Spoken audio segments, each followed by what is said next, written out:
All right. So let me lay down some groundwork on what's going on. First off, I'm gonna play some Terraria just to get a few things sorted. That being the mob farm that's just below the surface, because I need to farm up some dirt and whatchamacallit, some dirt and my brain right now.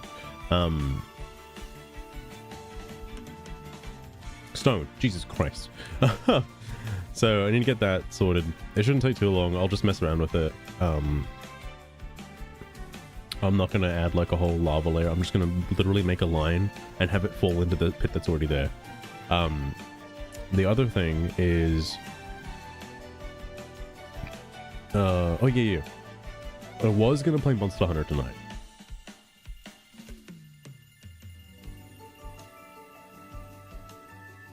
Sorry, I'm still like slightly under the weather now. I hope my voice will be fine for the actual like reading sections of tonight, but I was gonna play Monster Hunter tonight. Unfortunately, I blew my load earlier and just actually finished all the things that was kind of new to the game. I did the USJ stuff. I did the fancy solo Gormagala. I haven't done Arc Tempered Arkveld yet. I haven't done that yet. But I saw the new festival. I say new festival. This festival was around before, but this is my first time seeing it. The Dreamspell one. I was wondering where everyone was getting that freaking like fancy helmet from. Well, now I know. I can get it now. I think that's about it. The reason why I mentioned the Gormagala quest is there's a few Steam discussions tonight I want to talk about in regards to Gormagala. Because I did it first try. All right, I know you probably don't believe me, but I did it like a few minutes ago. Okay, I was in Kage's stream while like fucking doing it. So he can vouch for me. But regardless, I did that quest and checked out some Steam discussions, and sure enough, people are mad about it. Now, to be fair, I haven't played the game in like months. I don't know when the last time I played it was. I'll be real with you. But I jumped in, did a couple quests, did the Gore quest, carded like, I had feline insurance, but I carded like 3 times immediately. So I had one more cart left, alright, because thanks to feline insurance. The Palico ability did not go off. I don't know what the cooldown is on that, but like it did not go off for whatever fucking reason. And I wasn't gonna like test it that it would go off. So like maybe I had another subtle cut, I don't know. But regardless, I had to do like pretty much the entire fight for like 30 minutes just on that one cart and try my best to not die. I played like a bitch, but I did it, so it's fine. I can see why people would struggle with that. I totally understand. I was lucky that I didn't. Okay, like don't get me wrong, Monster Hunter Wilds Gormagala sucks literal dog shit because of how fast it is in compared to older games. My brain is still wired to Monster Hunter 4 Ultimate when it comes to Gormagala, and Wilds' version of Gormagala is insane in comparison. The speed. Now, this might just be like a Tempered Gormagala thing. I don't know. It's been a really, really long time since I fought Tempered Gormagala specifically. But no, its attacks were like coming out at like fucking light speed. So the only way to play is to like just hit his little fucking footsies. All right, stay by his taint and you'll be fine. But because like, so help me God, if you're like attacking his weak point, he just has like an insta kill move that will hit you like instantly in like a 1 second delay. But I mean the rest of the game is like that, so I guess I've been kind of like what's the word, it's not like Stockholm syndrome, but like, you know, I've been kind of like goaded into playing the way the game wants me to play now, and just kind of assuming that every single attack is going to come at a light speed, so I just have to preemptively dodge everything and anything. Anyway, I'm gonna get ahead of myself. I need to play Terraria for like 5 seconds. Okay, so hold tight. The spoiler, by the way, This is one of the interesting Steam discussions. Okay. Oh, hang on. Forgot that was open. There we go. Yeah, let me grab this real fast. Thank goodness it's the top one. I guess it's the one you recently played on. So I need real quick fast. Sugar's blocking it because I wasn't ready to actually do this right now. Oh, my inventory's like full too, actually. Oh, and the fucking thing just landed right next to me. Maybe I can just like push the button. Okay. I'll worry about that later. My inventory is now clear. Okay. Yeah. So my plan, right? My plan is to have... What have I done? This is going to become an issue later, but, you know, for right now...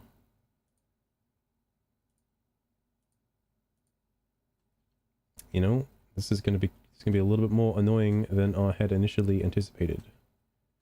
Especially because... I want to be stuck on this.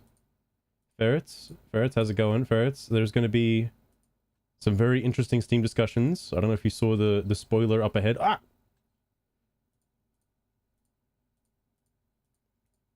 But there's definitely going to be some discussions, to say the least.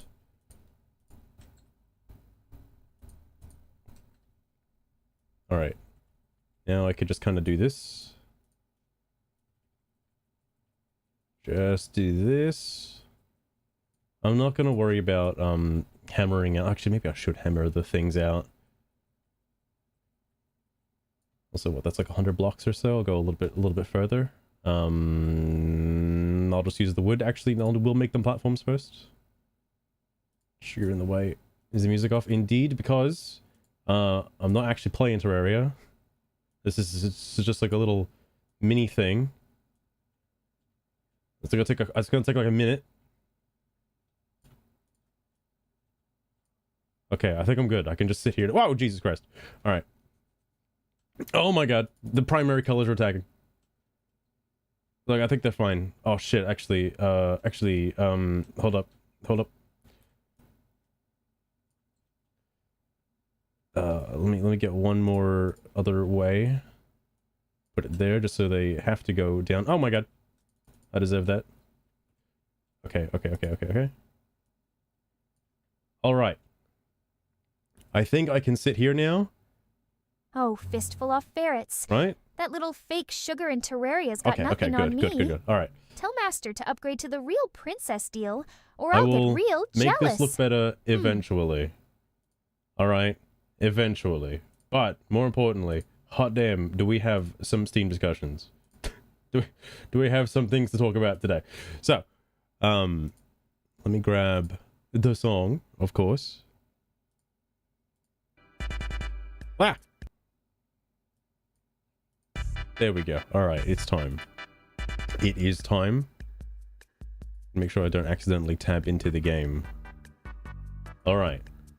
So, do not look up what this game is. I do not want to be held responsible for anybody finding out what game this is, okay? You have been warned.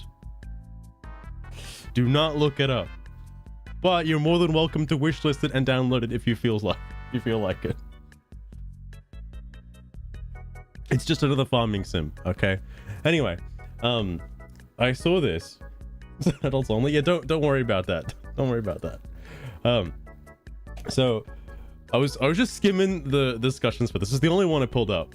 And I'm curious about this because I actually want to know the answer to this. I get it in Baldur's Gate 3, but when Dragon Age of the Veilguard came out, I was thinking this, where it's like, why would you need a trans character, right? Like, if you identify as trans, doesn't that mean that you identify as the other gender, or you yourself want to be seen as the other gender? Why would you not just pick the other gender option? You know?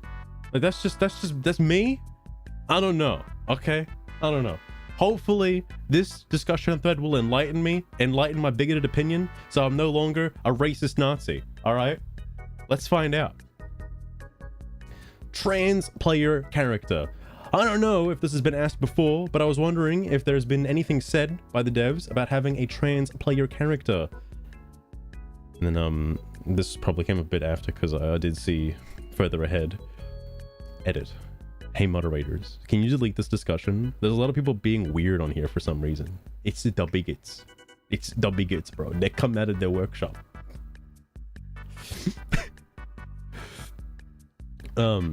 This actually, I'll save this for later. You'll see where the response is. The main character's gender are not specified in any way, so you could roleplay them as trans, honestly. The other reason why I'm bringing up this thread is because Stardew Valley, the Stardew Valley creator, kind of said the same thing as well. The character in Stardew Valley, the character you play as, is never referred to with pronouns in the entire game. You are never referred to as he or she. You don't pick pronouns. You're just the farmer. That's it. You don't have any specified pronoun. But yet, the ligative community got really mad at the Stardew Valley creator by not having a pronouns option. This was roughly around the time Starfield hit its peak, by the way, because there was the fucking thing with Starfield at the time. Anyway, how will that make the game better? Why do you want to play as trans instead of your preferred gender? Again, this guy hitting the nail on the head. I'm curious. Also, what makes a person trans? Genuinely. Like, aside from the haircut, aside from the voice, what makes a person trans? And you know what's so funny? You're going to say genitalia. You are 100% going to say genitalia. But every time when you talk about the bathroom position, sorry, the goy beam got me.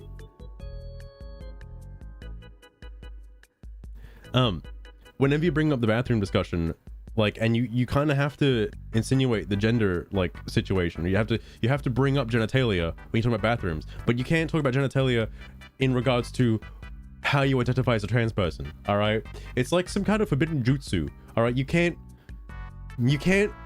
quite fully describe it, and you also can attack people for not describing it. Like, what the fuck?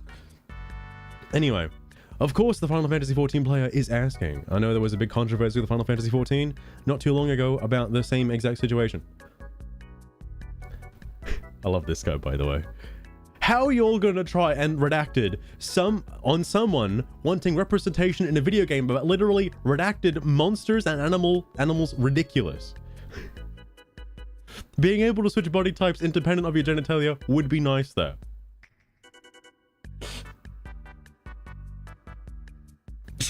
It's like,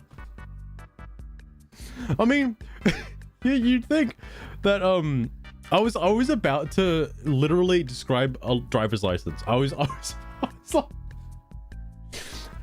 gonna say, what if you just had a card that you could show people what kind of genitals you have, and then I'm like, oh, it says that your driver's license. It says it right there. It says sex. Oh my god, that's what it's there for. Right, yeah. Why don't we have that? Why don't we have that as an option? Holy fuck. Anyway, sorry, agreed though. I assume that changing each scene would require a lot of work. So, in case you haven't understood what the game is, and haven't looked it up yet, you play as either a male or a female character, and it's a breeding farm where you breed monsters. Okay, but it's an adult game, and you could probably assume what I mean by the word breeding. All right, you're not making, well, maybe you are making new monsters, but look, just play the game, you'll figure it out. Okay, I'm sure. But I guess you would have to create entirely new scenes depending on the type of character you wanted to be as. All right, which is why I don't understand. Like, whenever you ask somebody this question, like, oh, are trans women real women? They would say yes. Okay, trans women are real women. Then why not pick the woman option? You know, like, what do you mean? What do you? This is why it's so confusing for me. Maybe I'm just uneducated, all right? Maybe that's probably it. But like, I don't get it. I genuinely don't get it. Like, the concept of being trans only exists because there are two genders. If there was one gender, you couldn't be trans. There would be no trans. It'd just be cloning, all right? But like, people thinking they're fucking frogs, man. They have to deep hands right there. Fucking hell. I know there's I think what's probably a better argument, instead of like using the word trans because it's such a broad term these days, is to use like, you know, if you want to present as a female or present as a male. I only know about that recently, but that's kind of where the line gets drawn. It's just nobody talks about that specifically unless you're like in the realm, but like it's like some kind of fantasy Narnia realm, but like that's kind of what the conversation is about. They want to be a female while presenting as a male, essentially. Like that's kind of the thing, and that's a fetish in its own. All right, to be fair.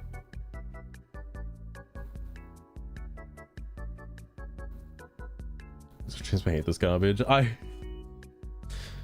I believe that, like, the way I would see it, I would assume, it's just based on, I guess, my fabricated opinion, I would assume that most regular trans people would just pick their preferred option when wanting to self-insert as their, like, character, all right, or just play as their preferred gender that they'd want to be represented as in the video game.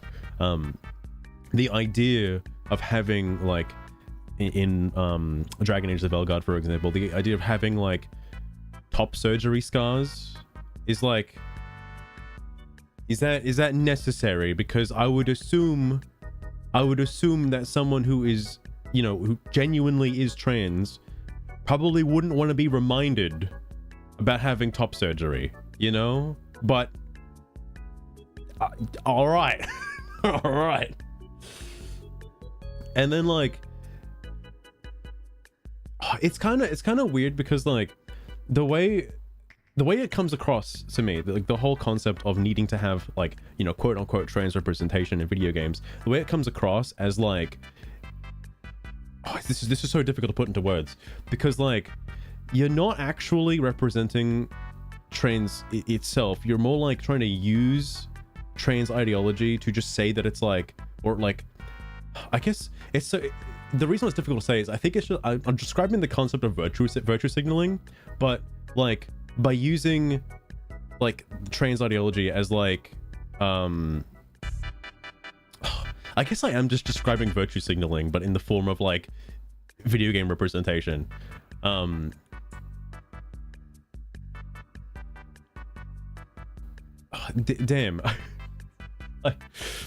I don't know. I genuinely don't know the words to best describe this.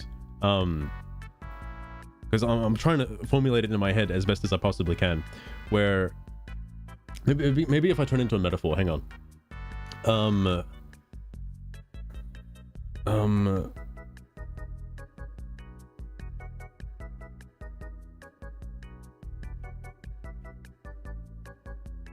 I don't know why my brain decided to go drift to ice cream, and I was like trying to think of being like an ice cream parlor, and like the ice cream parlor only serves like 2 flavors of ice cream.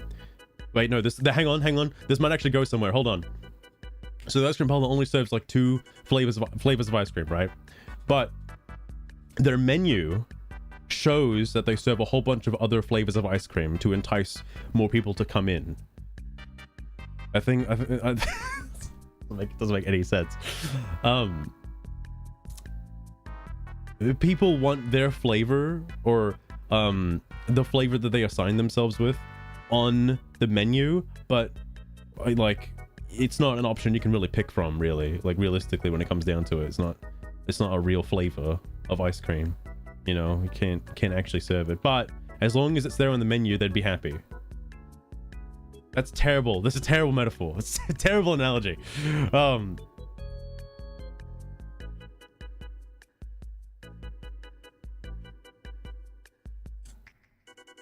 Like the analogy. I'm trying to think of a better way to describe it.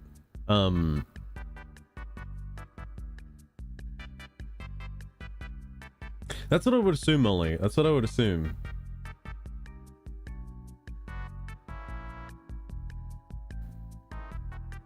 Oh, but then, like, there are so many video games out there that don't... I mean, this might just be a limitation of, like, people working on, like, video game design in general.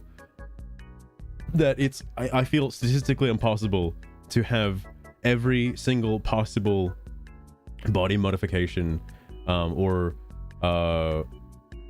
like what's the word? And actually,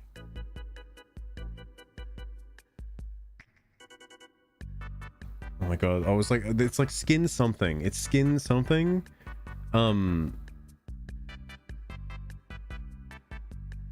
I'm just gonna put the word regularities. There's a real word I'm trying to look for, but like skin irregularities. It'd be impossible to put every single possible, not skinwalker, every single possible combination of human characteristics inside of a video game. It's like impossible.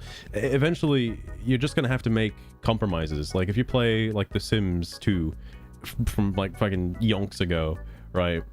You're not going to be able to make a self-insert like to one-to-one. It's impossible. And I don't know if we're ever going to reach the point in gaming to make a one-to-one representation. I don't think so. Now, I guess the counter argument to myself would be, why can't we strive for that? And I do think we should. There's a few, now that with like, you know, AI generative technology, whoa, buzzword by the way,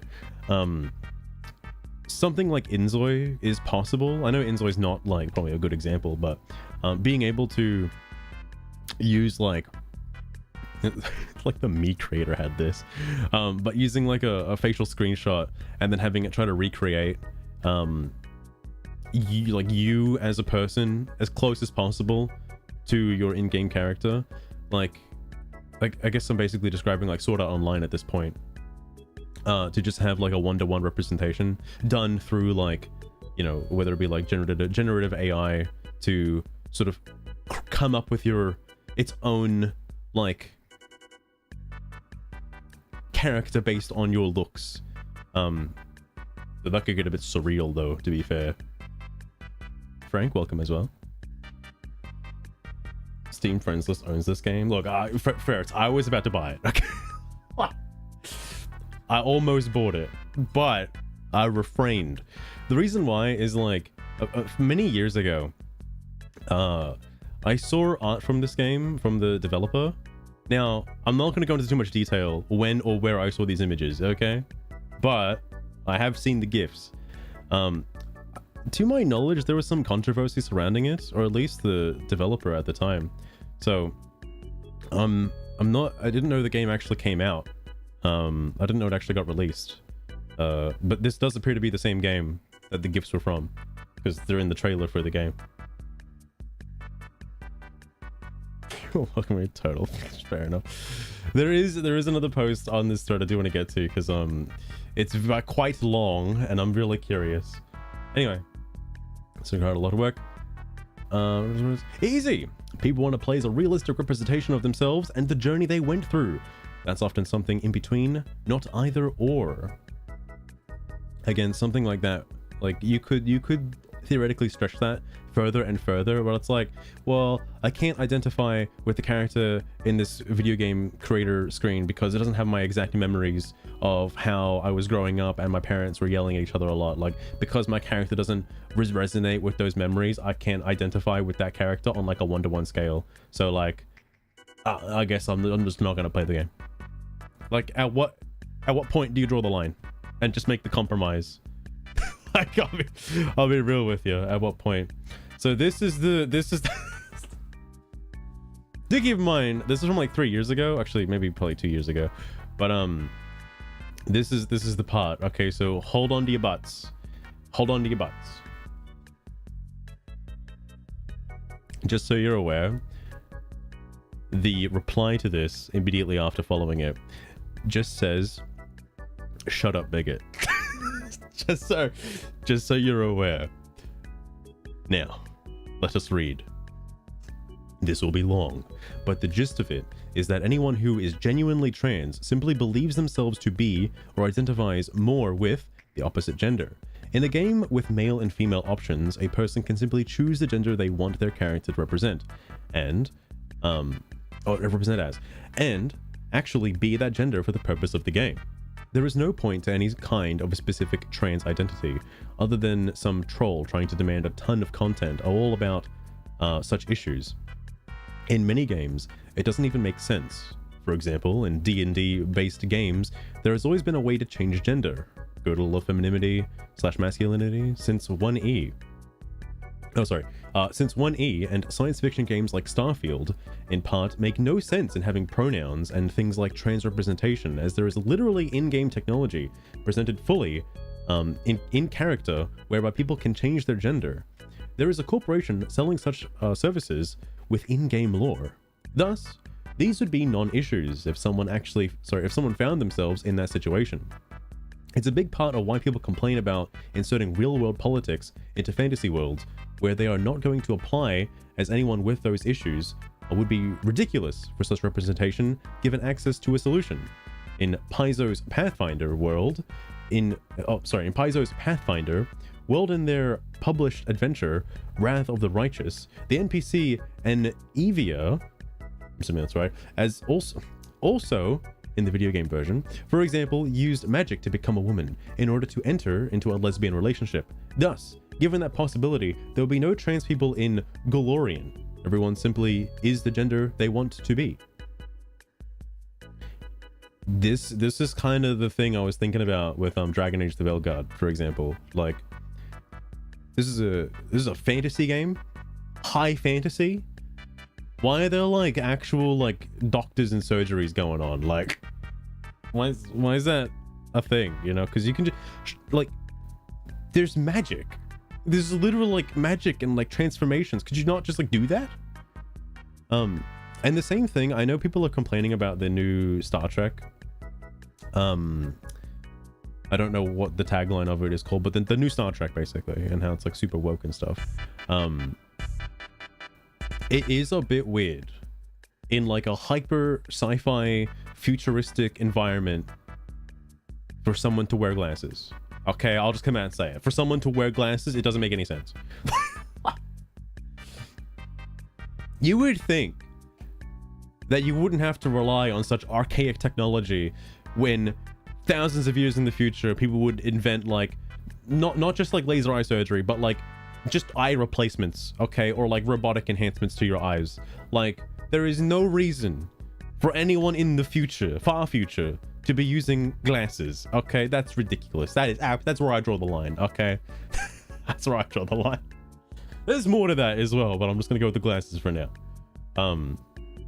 But I do feel it's a bit world breaking because you can kind of see where you're just inserting the ideology because, you know, you want to get the game awards, you know, you want to get the representation, you want to get on the fucking gaming journalists' good signs, you know, you don't want to, you know, awaken the bigots, or you want to be the good game, you want to be woke, you want to represent minorities and whatnot.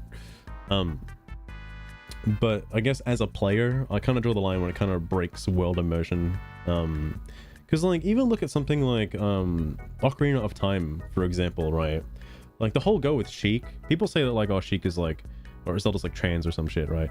If you want to play that game, sure, whatever. But like, she's using magic to literally change her entire body physique to be male. Like, I don't know, man. I don't know. It's quite not the same as just like wrapping your chest. Okay, it's like, it's just not the same. But all right, yeah, it's magic. It should also be noted when it comes to trans issues, and to be fair, a lot of social issues, there are issues with the target group representing themselves unreasonably and taking advantage of arrogant trends where they think someone that is part of the group or a faction of it can speak for the group. In reality, to solve most real issues involves someone outside of the box who understands not only that, but the other problems intersecting with it. This is not regarding trans, but The idea of having like some kind of racial solidarity with other people just based on your like ethnic background is crazy to me, by the way, because it just completely disregards like your entire history growing up and whatever, and like the life experiences that you've had. And it's just like, well, you're brown, so you need to agree with this with the brown people. And it's like, what do you mean, bro? What do you mean by that? what do you mean? Can't just say that. Like, holy fuck, that's more racist than the racists. Like, Jesus Christ. Obviously what I'm referring to in regards to that is like the whole ICE crackdown and people constantly saying that ICE is just going after brown people, okay, insinuating that all brown people are illegal immigrants. And it's like, wow, okay. Jesus Christ. And it's like, well, you're obviously a person of color, so you should be against ICE. It's like, what do you mean you're not? That you're a race traitor. It's like, what the fuck does that mean, bro? You can't just say that to someone. Holy fuck. To keep it mostly to look, the whole idea, by the way, I've seen it used on social media. The idea of a race traitor is insane to me, by the way. Like that is like high levels of racism, okay? Like, holy fuck. So help me God if someone has their own opinion. Jesus Christ. And to keep it mostly to trans issues, understand that far less than 1% of the population is actually trans. The 5% LGBTQ plus population is broken down as 2% bi, 1% gay, 1% lesbian, and 1% making up everything else, including trans people. This means most people representing as trans are not actually trans in this sense. I can see where he's coming from. Because a lot of people on the left, just even if they, well, I guess everybody on the left does agree with, you know, the liberative movement and the message and whatnot. And they take it upon themselves to push trans ideologies, thinking that it's what every single trans person wants, like actual trans person. So the voice becomes a lot louder than what it normally is, and because of that, like it kind of gets a bit like blown out of proportion, you know. Oh god, here we go. Mental illnesses like DID, dissociative identity disorder, can include a transsexual component. Hollywood likes to take that to the split personality extreme, with, say, Normal Bates being a cinematic example of an extreme case of DID with a trans component. In reality, most DID basically involves people having core awareness of who they are, but relying on a false persona as a shield for some reason, never going as far as a split personality. The idea being that someone might create a flamboyant trans identity to shield the real person, grow to rely on it, and then get stuck so far inside their own head that it causes increasing detachment from reality and impairs function and social acceptance. That's an interesting take. I don't think I've heard that before. Iran's leader getting taken out. That happened ages ago, Frank. That happened ages ago. But yes, I have heard about it. To simplify things greatly, an actual trans person is typically just themselves, as themselves except for the gender difference. Hold on, actually, hang on. That's medically accurate. I can see it as that. I haven't heard of it like that before though, so I actually don't know. All I know it as like what is it called again? Not DID. Gender dysphoria. That's what I've heard it as. I don't know what the real difference is between the two diagnoses. I'm not a doctor. I'm not going to pretend I'm a doctor. So like, I don't know what the difference is between them. I guess you could just assume them as all split personality disorders, I guess. I'm not really sure. Oh. That's right. Well,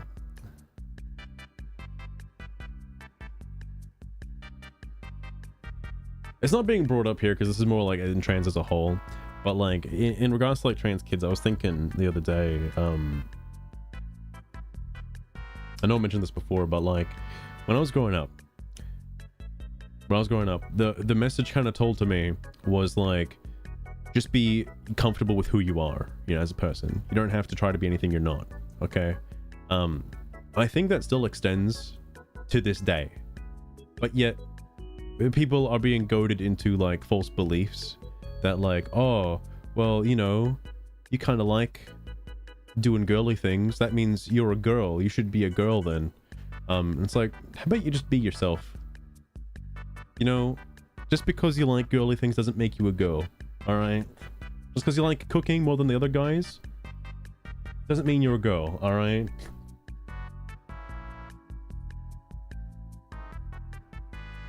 Oh, you're all good, Frank. All good. Oh, there was another thing to that as well. Oh yeah, there's the thing too. Like, I forgot to mention this the other day, but like the phrase, and I don't know if this phrase has been phased out of existence for modern generations, but like the phrase "sticks and stones may break my bones, but words will never hurt me." What happened to that, by the way? It seems like words are hurting people more now than they ever have before. And because of that, we have to have like safe spaces to protect from these offensive words. All right. I don't know if like maybe my generation just grew up tougher and like harder, like on the exterior. Like I'm not sure.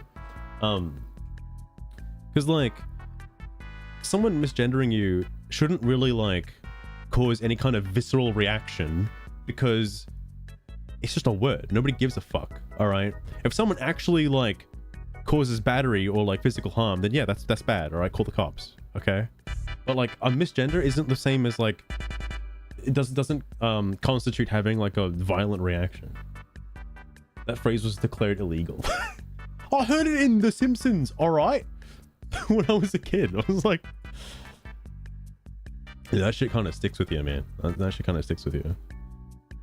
Because like, I don't know, somebody calls you a faggot, at the end of the day, it doesn't really mean anything, you know? Doesn't matter. Like, it's not gonna, it's like, oh shit, how am I gonna cope with my life now? You know, like I'm fucked. It's over for me, bro. No, I get home and I play video games. I don't give a shit. Like, who the fuck? Frosty Shack, I wish I knew. I wish I knew. I have no answer for you, unfortunately. Maybe this guy, Thorley 23 can answer it for you, perhaps. That's what made me think about it, Ferrets. Is yeah, I keep seeing the left justify that, like, the Charlie Kirk situation, right? Like, they tried to justify the fact that because he was saying hurtful things, that justifies a violent action taken against him, which is insane to me, by the way. Absolutely insane. That just because someone's saying something you don't like, it justifies like violent retaliatory behavior. That's ridiculous. Absolutely ridiculous. Like, you can, like, it's so easy to just not listen to someone. Like, what does nobody, I wish I was a kid like right now, because I want to know what teachers are teaching kids in regards to bullying and cyberbullying. Like, what are kids these days being taught that makes them think that violence is acceptable? Like, what the fuck? Trump isn't stoppable. I think Trump mentioned that his next goal is like Cuba. He's gonna have one hell of a 4-year term, by the way. Like, if something happens with Cuba, if something happens with Greenland, and it all happens in like the next like 3 years, give or take, that's crazy. All right, these are gonna be like the most craziest 4 years ever for Americans. Like, holy shit.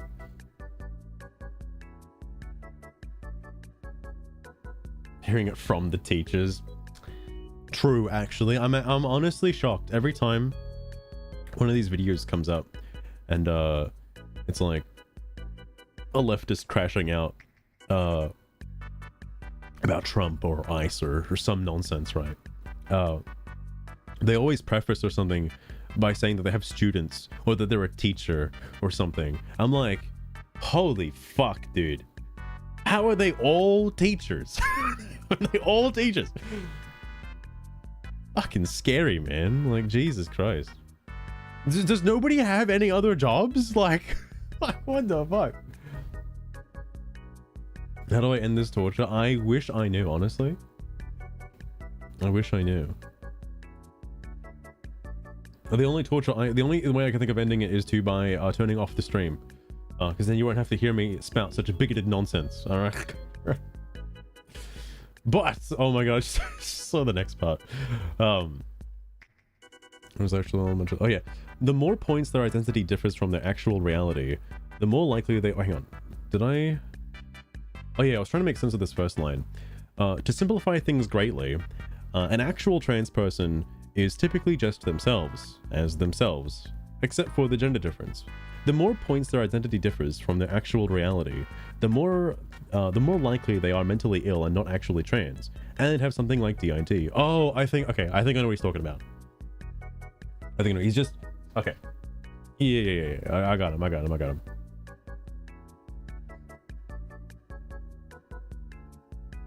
Because I was gonna say, like, usually in the case of the trans identity, it's not really that, like, the person themselves want to be trans. It's more like they wish they were the other gender to, you know, do things that the other gender can do that they cannot, that they are marginalized against as their current gender. Just as that's why you normally see a lot of female to male, sorry, no, what is it, male to female transitions versus like female to male. There is a lot more men, mostly Redditor looking men, that self-identify as female for obvious reasons. Okay, for obvious reasons.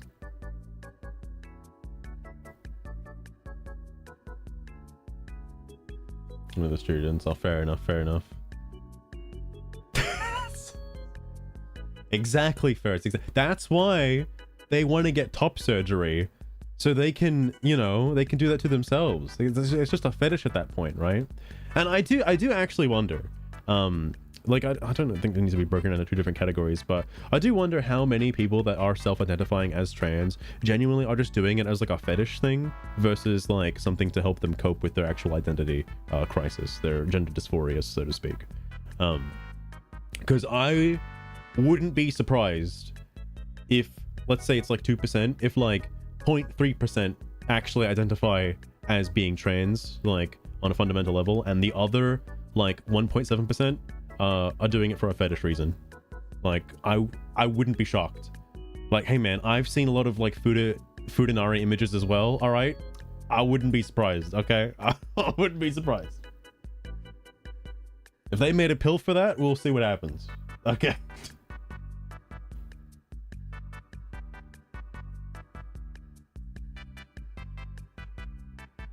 Look at desk toy. I mean, they have those like booby like mouse pads, you know. I haven't had one. I don't have one of those, but I've seen them, and I wonder why. Like, do you just rest your like wrist like on the boobs? Like, how does it work? Because it's placed like you're like rubbing your mouse on her face, and like your hands are like on the boobs. So I'm assuming that's how it works. So I'm assuming that's how it works. Because I use a wrist rest. Oh, fair enough. I have one for my keyboard, and it's really nice having a wrist rest for the keyboard. Unfortunately, it's just a black rectangle. It doesn't have boobs on it. It would be hilarious though if it just had boobs on it. I don't know if they make those for keyboards, however, but that'd be very funny. Anyway, for example, if the person's trans identity that they have to live as to be comfortable has to be a different name and is also physically unlike them, let's say an obese man who insists he is a really beautiful oh man, I don't know this tag, all right? I'm being exposed as a fake gooner right now. I don't know what Sevelti?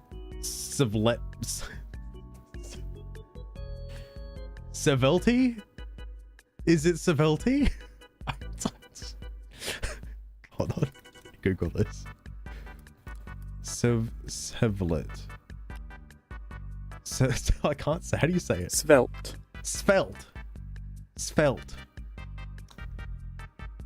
It's a person who is slender or elegant, by the way. Svelte. Never heard that word before in my life, believe it or not. I will add that to the vocabulary from now on. Sugar, you're looking pretty svelte today. Who insists he is a really beautiful, svelte female. Then there is an increased chance it is DID with a transgender component, or other disorders, like the trans suicide rate is actually very similar to unrelated DID cases, with the central problem being the core awareness and the eventual realization that no matter how nice people might be to them in reality, reality can never be their fantasy identity, so they off themselves to not being able to have that. This usually comes from spending a lot of time online, by the way.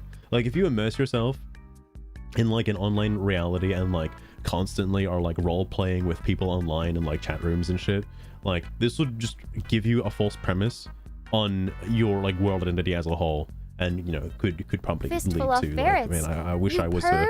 fucking I'd slap that extra boob right on my ass. More for Master to squeeze and spank.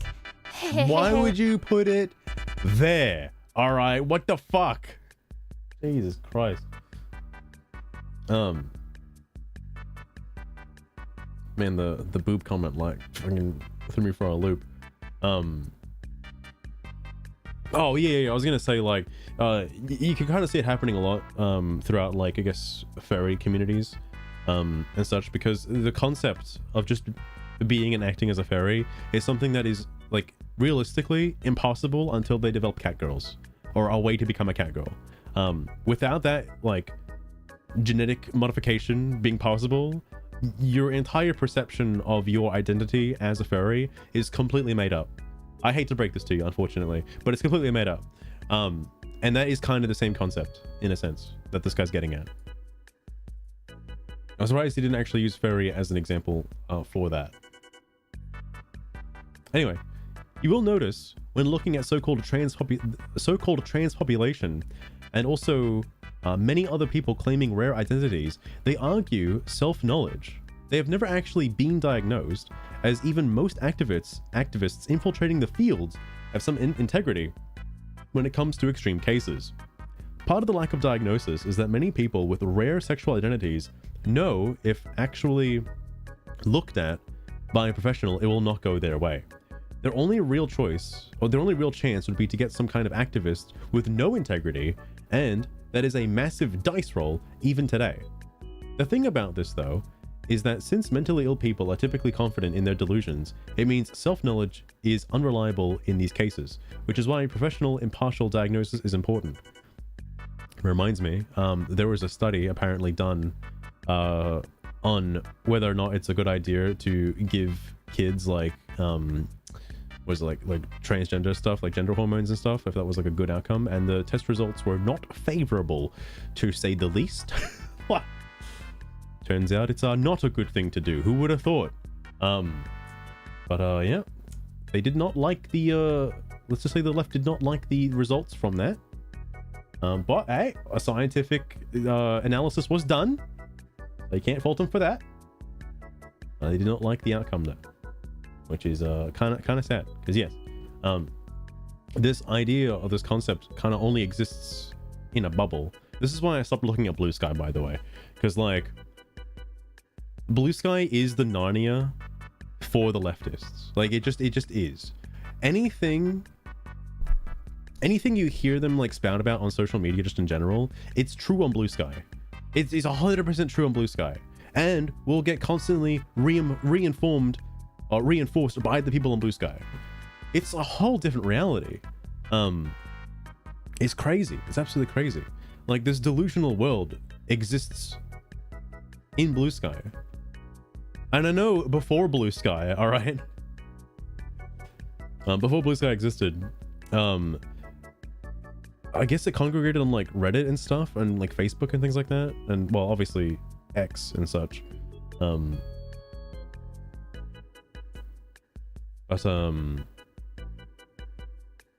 I lost my train of thought there, but basically like they're kind of all in the same spot now, essentially.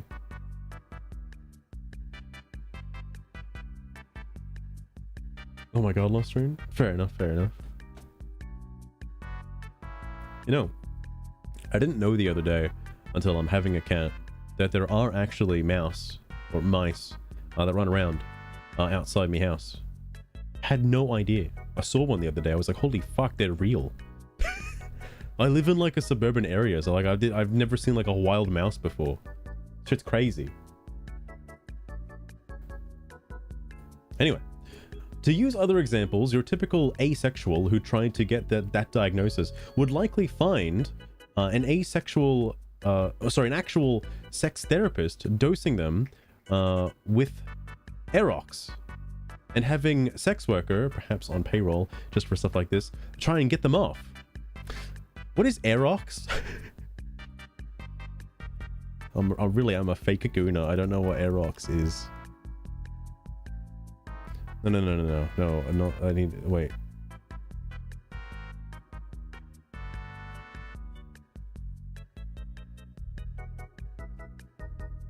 I don't think the term he's looking for is Aerox.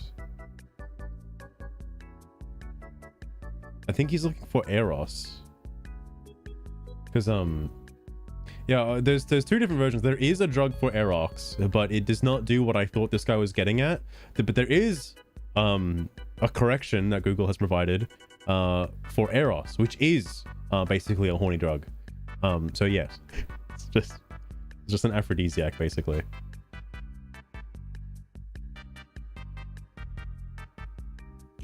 Anyway, yeah, having a sex worker get them off. What was the question? What was that for?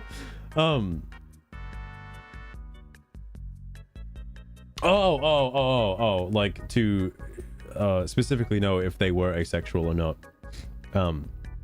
as they identify as asexual, because if they did and were actually asexual, then they wouldn't, like, I don't know, you know, that reason. Anyway, they will lean that they simply have a low sex drive, which is part of the reason why they would use a drug like Aerox, or more likely are just trying to convince themselves that they have no interest, rather than being social rejects who the opposite gender just isn't into. I have a comment, but I will refrain from saying it. And it's more empowering to claim an identity than be honest with yourself and strive for self-empowerment, or just accept in this aspect of human life you're just well below average and are going to have to without do sorry shit and it's more empowering to claim an identity than be honest with yourself and strive for self-improvement, or just accept that in this aspect of human life you're just well below average and are going to have to without do to the freedom of other humans and your own nature. Oh, you're going to have to do without, comma, due to freedom of other humans and your own nature. I have seen this with the, like, what is it? I don't know if anybody's seen the TikToks of the extremely the fat influencers, the extreme ones, the ones that complain about airline companies not making seats big enough in the economy class, those ones. So let me tell you, all right, it certainly is far easier to just claim trans and then get a bunch of, like, praise and awards for coming out of the closet and being like, yeah, you're trans, that's why this one, it takes a lot of it, or being like asexual and being like, yeah, wow, that's huge, so proud of you and whatnot. When in actuality, like, yeah, I guess, like, self-improvement would be the ideal go around for that. This is a topic that I think Asmongold would be more suited to cover. All right, I'll be real with you. This isn't to knock anyone so much as to explain why trans issues don't belong in games.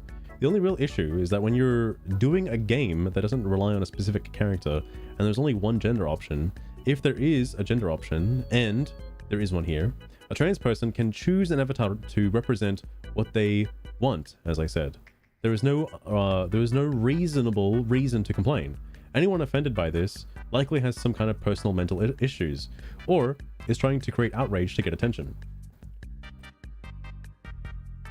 This last paragraph, he's 100% right with this phrase. 100% correct.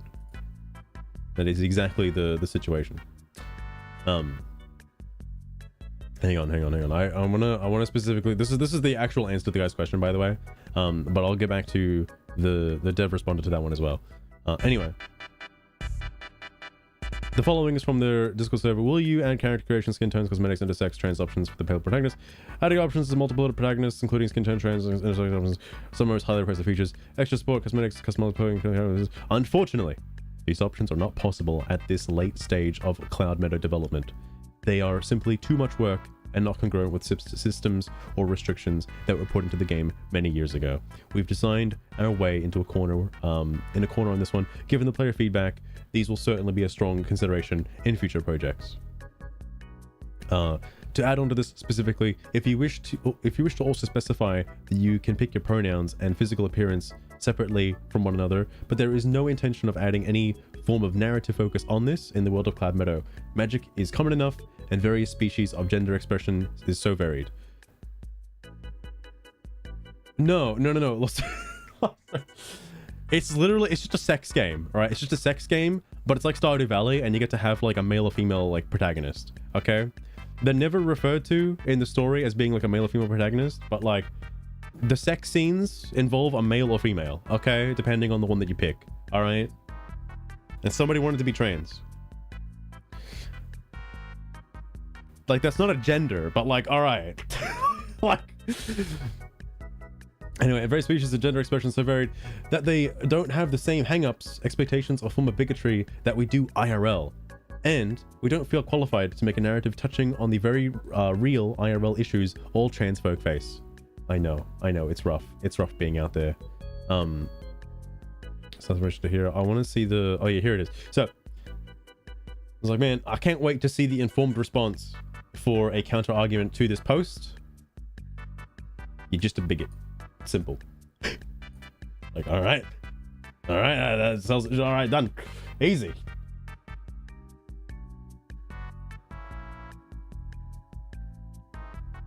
Just choose. It's like a. I mean, lost ring. I'm not gonna advocate for looking it up because that might be against the rules. But I'm just saying it. There's the title of the game. All right, and it is an early access. Okay, so like, you can do research if you wish.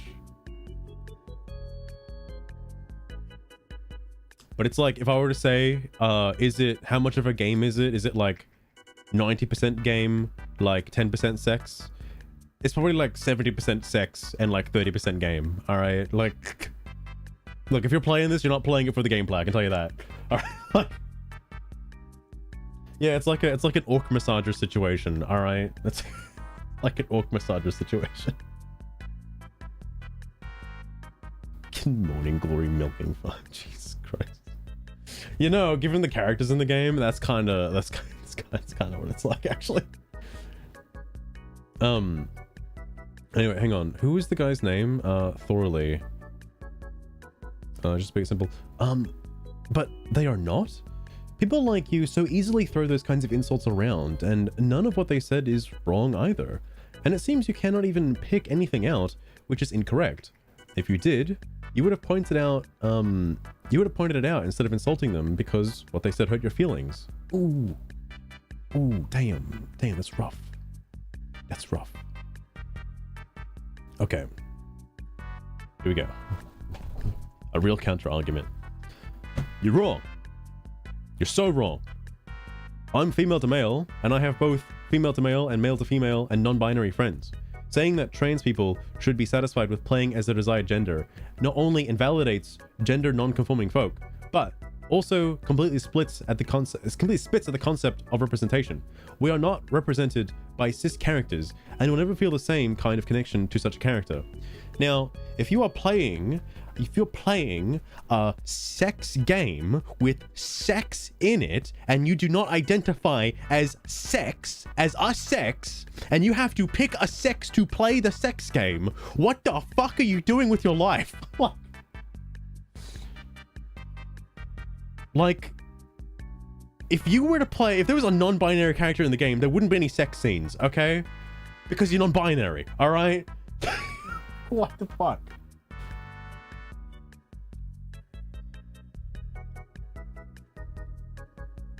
So just steer away from it. It's like... Yeah, I identify as asexual, and this game doesn't really represent my asexuality by making me have sex with another partner. Like, I feel like that's too offensive to me, and I'm sorry, I can't support this game. What do you mean? What do you mean? How do you represent that? The game is literally sex. It's a sex game. Like, what are you talking about? Holy fuck.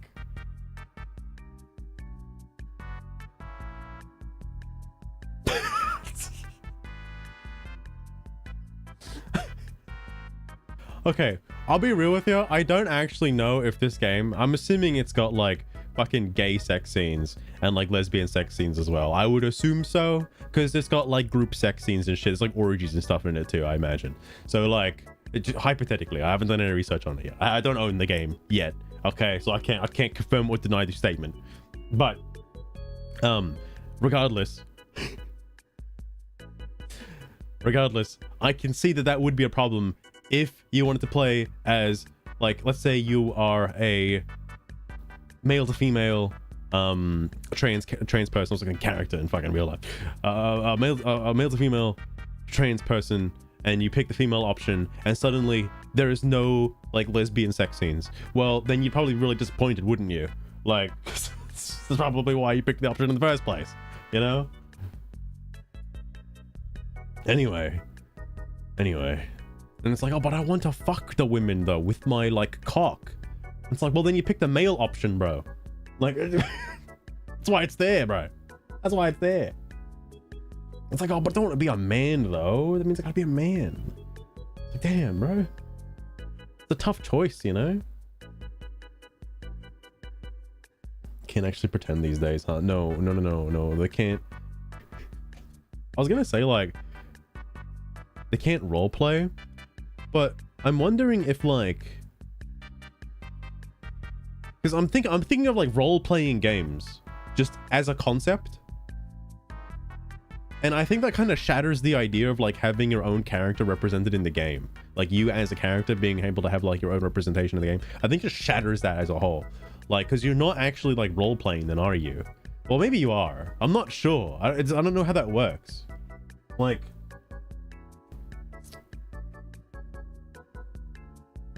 you can role play in real life. Like, I'm thinking about this. Like, if you just adopt a different personality, which anyone can do, you can just LARP.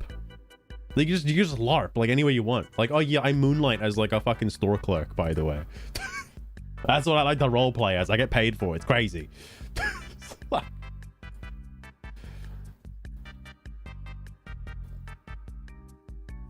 don't know. I guess like on the topic of like trans stuff, I guess it is just kind of like a role play thing as a whole, isn't it? Like, when you really boil down to it, it's just role play. They need to get the battle pass for more cosmetics though, unfortunately. They're running a few seasons behind. Sorry. Anyway, somebody else just wanted this big mega thread.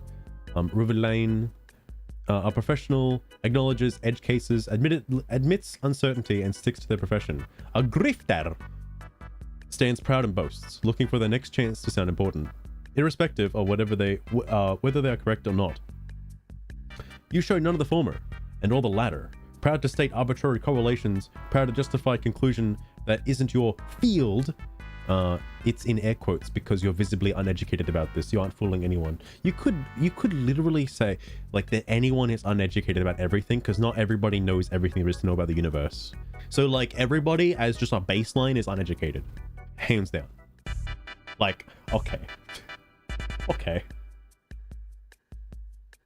I do like the uneducated like comeback though, because it implies that like the person saying it is more educated and is willing to, well, in some cases willing to teach the uneducated participant how they can be correct and get the right opinion, you know?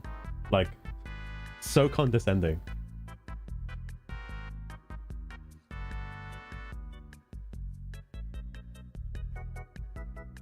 That is true. Like, I think the concept was brought up a while back. I say a while back. I'm sure many people have already said this, but if scientists invent a device, similar to, I've been playing Pokemon Fire Red, similar to the Pokemon like transfer system where like Bill put himself inside of a Clefairy or some shit. I forget what the fucking Pokemon was.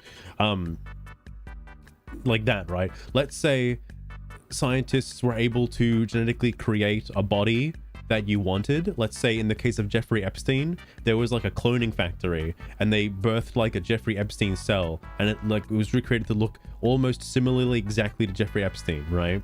And like okay, let me dial it back a little bit. Let's say they could create a body of your choosing with like all the character traits. Like you have a magazine. Maybe this is the future. You probably don't have a magazine. You have an iPhone, and like it's got like a little character creator in it, and you can like design the character how you want to look, right, from a bunch of presets. And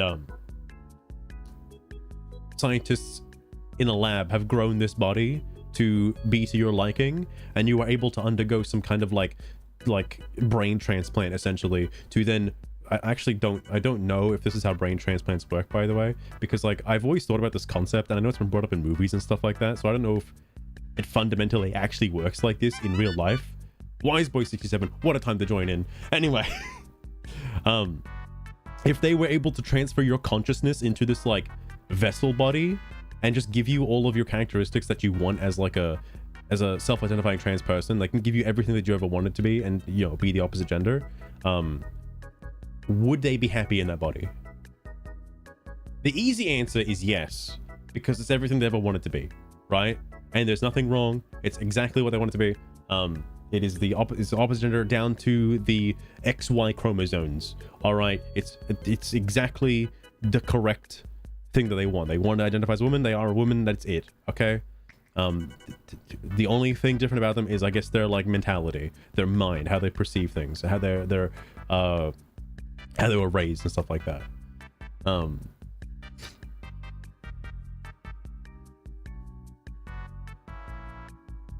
Oh, okay, interesting. Because yeah, I don't know if something like that has ever happened before. I guess because yeah, it wouldn't make any sense. But yeah, I know what you mean. I know what you mean. That's why when it comes to like getting like a liver transplant or something, it has to be like from a relative or something. So your genetic code is like a similar match to it, so it doesn't like your body doesn't perceive it as like an invasive species and tries to like kill it. Which is what happens to like just foreign like organ like transplants and stuff like that. So yeah, I guess that would make sense what happened to a brain as well. It's crazy though. Anyway, regardless, if there was a button that you could change your gender, would you change your gender? The answer is probably yes. Okay, so then why not just do that in a video game? Like, I don't understand. Like, I don't understand. It's not like as like if you're a female to male trans person, you're not gonna suddenly have a male body and then want to look more feminine. Like I'd be really hard pressed to believe if that's what you actually wanted. And if you wanted to do that, why would you not just stay in the body that you're in right now? Like, I don't know. But I guess that's a purely hypothetical that I'm making up out of my own ass, so it's probably not even real. But anyway. Hey, look, I play a lot of female characters in my video games. And the obvious answer is because if I'm playing a game for like 100 hours or more, I want to be looking at a woman's ass, not a man's ass. All right. All those Monster Hunter players that play as a male character that are men themselves, props to you. All right, I don't know if I could do that. Okay, I don't know if I could. It's be a grueling task. All right, be a grueling task. I spent way too many hours in those games. I want my characters to look appealing. All right. make me spend time for the armor. All right, maybe give me a reason to play. Anyway, okay.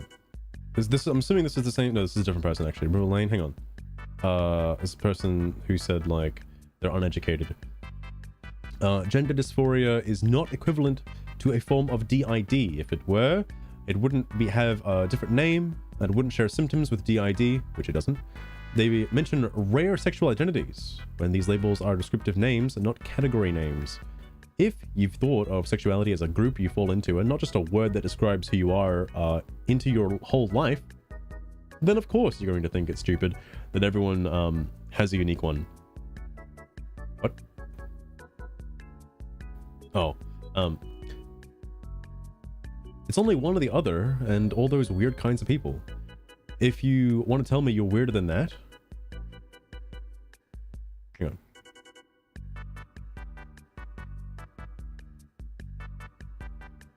Are they referring to like gender, I guess, like the gender construct breakdown where it's like, oh, you can be like any gender you want to be out of like the, you know, infinite amounts of gender there are in the universe, 1 and 2. I don't know, like I'm assuming that's what they're going for. I would like to see a list though. I really would one day, one of these days. They also spout a lot of things that are dead ass just wrong. Sex therapists do not give you erox and have a sex worker do redacted to you. That's a crime. That's like... Look, I don't think you should take what he says word for word 100% seriously. I'm pretty sure he was just using that as an exaggeration, okay? Like, I'm pretty sure. At least that's how I interpreted it anyway. Humans aren't incapable of not being interested in sex. Sex is an action you do with other people. Sex is not the same as arousal. Lots of people try it. Lots of people pressure themselves into pretending to not like it, to like it for the sake of others too. Many of those people are asexual. Many have a sexual disorder. And many have a different problem. Denying that, that is entirely denying reality. I mean, yeah, but that's your preference. Like, biologically as like a mammal, you know, like your goal for reproduction is to have sex. Like, I don't know. maybe I'm the one who's like a bigot, you know? Maybe I really am actually a bigot. I don't know, bro. Like, fuck.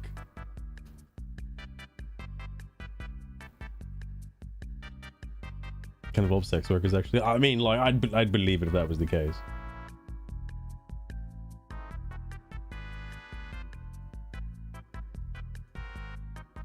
Like, oh, fair enough, fair enough. I'm probably just gonna end up making like fucking Hatsune Miku again. I play Stories 3.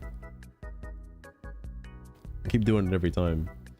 And none of all of this, even if we live in a magical world where sex, the action of sexual arousal are the same thing, actually means that trans representation shouldn't be in media, that the end conclusion is that they are a bigot. The rest just makes them an uneducated forum dweller, LARPing as someone who knows what they're talking about. Not an ounce of discipline in that circle jerk in that wall of circle jerk narratives. Holy fuck. Okay. That's a loaded topic. All right. You were the bigot, yes. If you succumb to human nature, you're the asshole. Okay? How dare you? All right. How dare you fulfill your basic need as a human? All right, what the fuck, bro? How did, after so many like millennia of evolution, how do we circle back to being like, you know what? Fuck it. We're just gonna be robots now. That's so progressive, you know? That's so progressive. Maybe actually, maybe this might be thinking about it too much, but like the act of sex is is so conservative in nature that they just reject it outright. You know? What? Oh, I see. Yo, this is the same person who typed it, by the way. It is Theorly. Oh god. All right, strap in. Okay. They're responding to. Yeah, they're uneducated about the thing. Okay. I was shocked to see a response to something this ancient come up again all of a sudden. I think it's your own ignorance showing here. Oh yeah, hang on. What was the time difference? Oh, I'm not gonna go scroll up and check, but it has been like his original post was in 2023, so it's been a couple of years. That is pretty crazy. I think it's your own ignorance showing here. DID and gender dysphoria are indeed different things, and DID does not always have a transgender component. It simply can. It's not uncommon. The basic gist of it is this. Someone who has gender dysphoria simply feels they were born in the wrong gender, but has a very grounded sense of self. When it starts becoming obvious it's DID, their feeling starts to include other components and traits they themselves do not possess.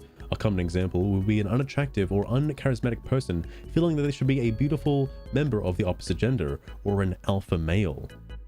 Other signs are when you start seeing the so-called trans person insisting on using another name, which is literally creating an alternative identity. I was about to bring up the name thing, by the way. I was about to bring it up.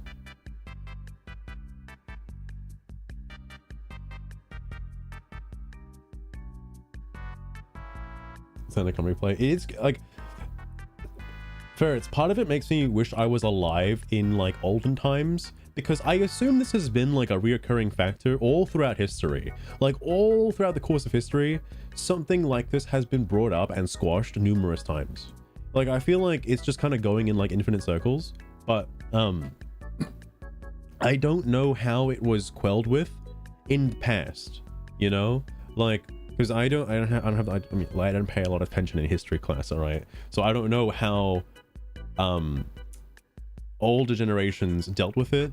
I feel like it's more widespread now because of the advancement of social media as a whole, and that so many more people have access to this, and politics and ideology are being injected into like every facet of your consumption of media, like anything, games, movies, TV shows, magazines, fucking newspaper articles and shit. Like it's all, well, I guess that's where you'd be getting it from regardless, but it's all being injected with politics, pushing you to different narratives and stuff like that, and like insinuating some things aren't as like right, the right opinion as other things, you know? To the Bible, holy fuck, that would be crazy. I mean, actually, you know, I wouldn't be surprised if that shit is in the Bible. You know, I wouldn't be surprised.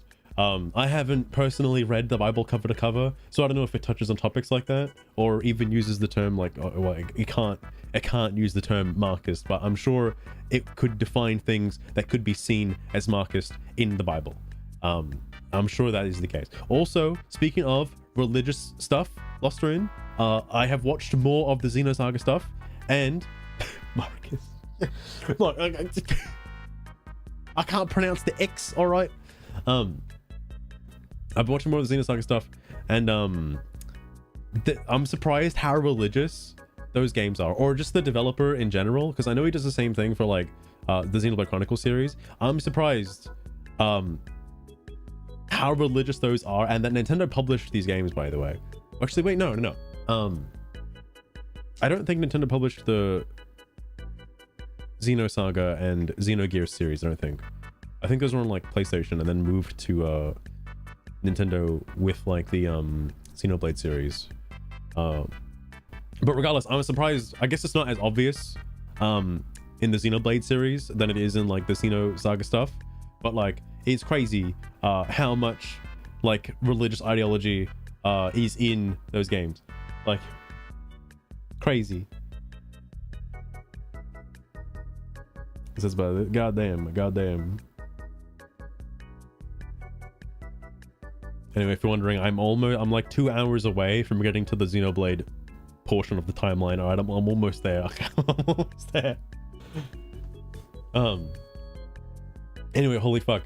Alpha male doesn't really, like it or not, I'm 100% right. Oh, shit. Also, to explain things, I was a forensics major. I am not a so-called head shrink, but I had to learn far more psychology than your typical person. And such things were touched on as a part of being able to do things like create profiles and also know when to suggest someone being sent in for an evaluation.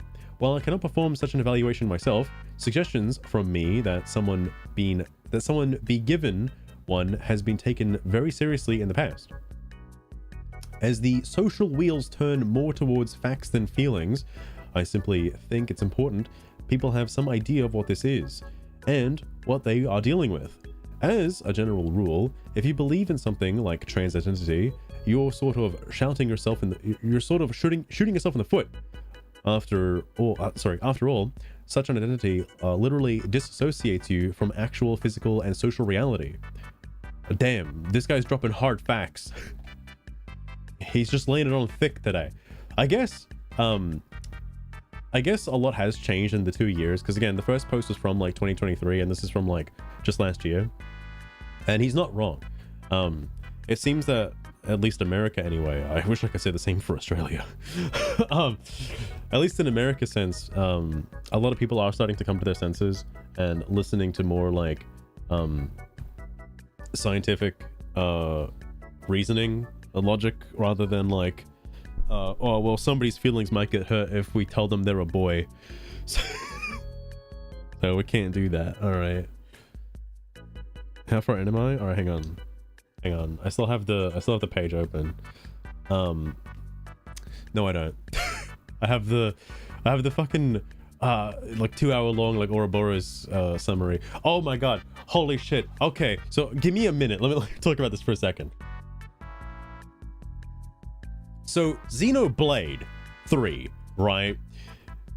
Holy fuck, I am fully cemented in the fact the DLC was great. Okay, I like the DLC as a game, fun. The game for Xenoblade Chronicles 3, I am cemented in saying it is dog shit. After learning about what the actual story was and what the purpose and concept of like the characters, how they interact with each other, how they interact with the world, and just the world building as a whole, the game sucks dog shit in trying to explain this stuff. It did not explain a single goddamn thing in regards to this. You kind of have to absorb it through osmosis, looking through subtle character details and the art book, the fucking art book, like, and the interview with the guy, I think his name is like Takahashi or some shit. Like, you have to insinuate all of this stuff in the game through different forms of media. I hate that. And the game has a really good concept. So, okay, one of the things I watched both that and the other one, Lost. I watched both of them, because the guy also touched on the art book thing as well in like the hour and a half long thing. So the thing that pissed me off the most is it's so obvious. It is shown to you directly, but nobody says anything about it, and it kind of annoys me now that I know about it. The worlds combining at the intro, the way they combined, that is an interlink. The worlds are interlinking. That's what's happening. That's why the world is destroying itself, because it's going over its time limit. It's breaking apart. It's just like a normal interlink between the two different soldier units. They're having their own interlink with the planet on a global scale. That is what that source of origin is. It's the core inside every single interlink. Every interlink combination with Ouroboros forms an origin orb. The origin orb is where all the shit comes from. It's the same design on the orb in the fucking people and on the big ball. All right, it's the same thing. The only thing that I found that in those videos that weren't actually quite described was why Agnian units have two origin orbs in their interlink form and Kavasi units only have one orb. They are very consistent about this in the game, so it's very interesting that they have two for Agnian and one for Kavasi. And the description, or I guess headcanon, because a lot of this is headcanon, by the way, the headcanon that was described was that Agnians just in general are stronger than Kavasi, and this is said through in the game. This is in the game. That's why Kevis soldiers need power frames in order to compete with Agnian soldiers, because they're just generally weaker. So it could be because they're stronger. It could also be because they have core crystals as well. There is that component to it as well. This is gonna be a huge fucking mini rant, by the way, because it pissed me off.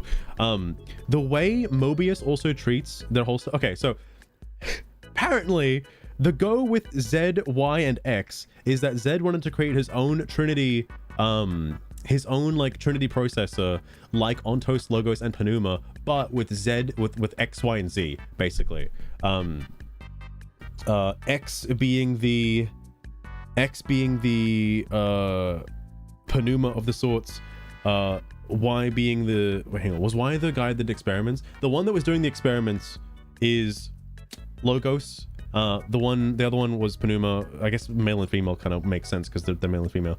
And then Z being Ontos was the other one to keep them in balance. All right, like he made his own little Trinity thing for to control the origin processor. There's a whole bunch of other crazy bullshit. It just annoys me. Subtle details that also do piss me off is like the Mobius all have their weapons are derived from Zed, an avatar of Zed, who is like an avatar of fucking what, like Logos or something. He's not actually Logos, but he's derived of him. Similar to, I guess, Malos in a way, kind of, sort of. Not directly Malos, but like kind of derived from that.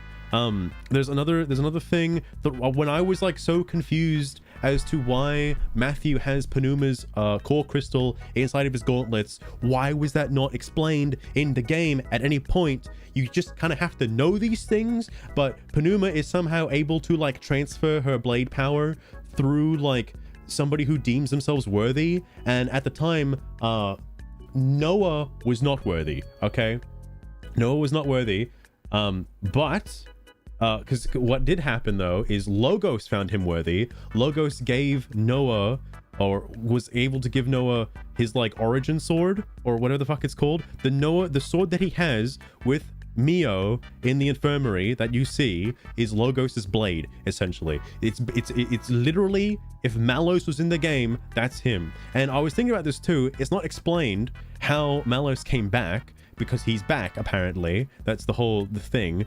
And apparently he's going to be back in Xenoblade Chronicles 4. He's coming back again. Alice is coming back. You just gotta wait for Xenoblade Chronicles 4 to figure it out. But the way I think they're going to explain how he returned is probably similar to Dmitry Yuriev from Xenosaga, because Lost Journey, I keep watching the fucking thing.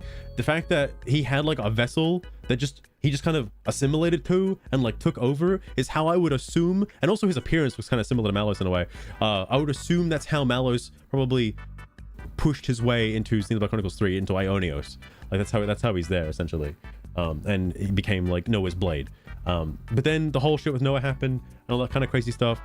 Noah is considered to be, or well, Console N I should say, is considered to be a real Mobius. He does possess a real Mobius core in the shape of an X. He can do Mobius things, and his blade still is the Logos blade. It's the same thing. Wait.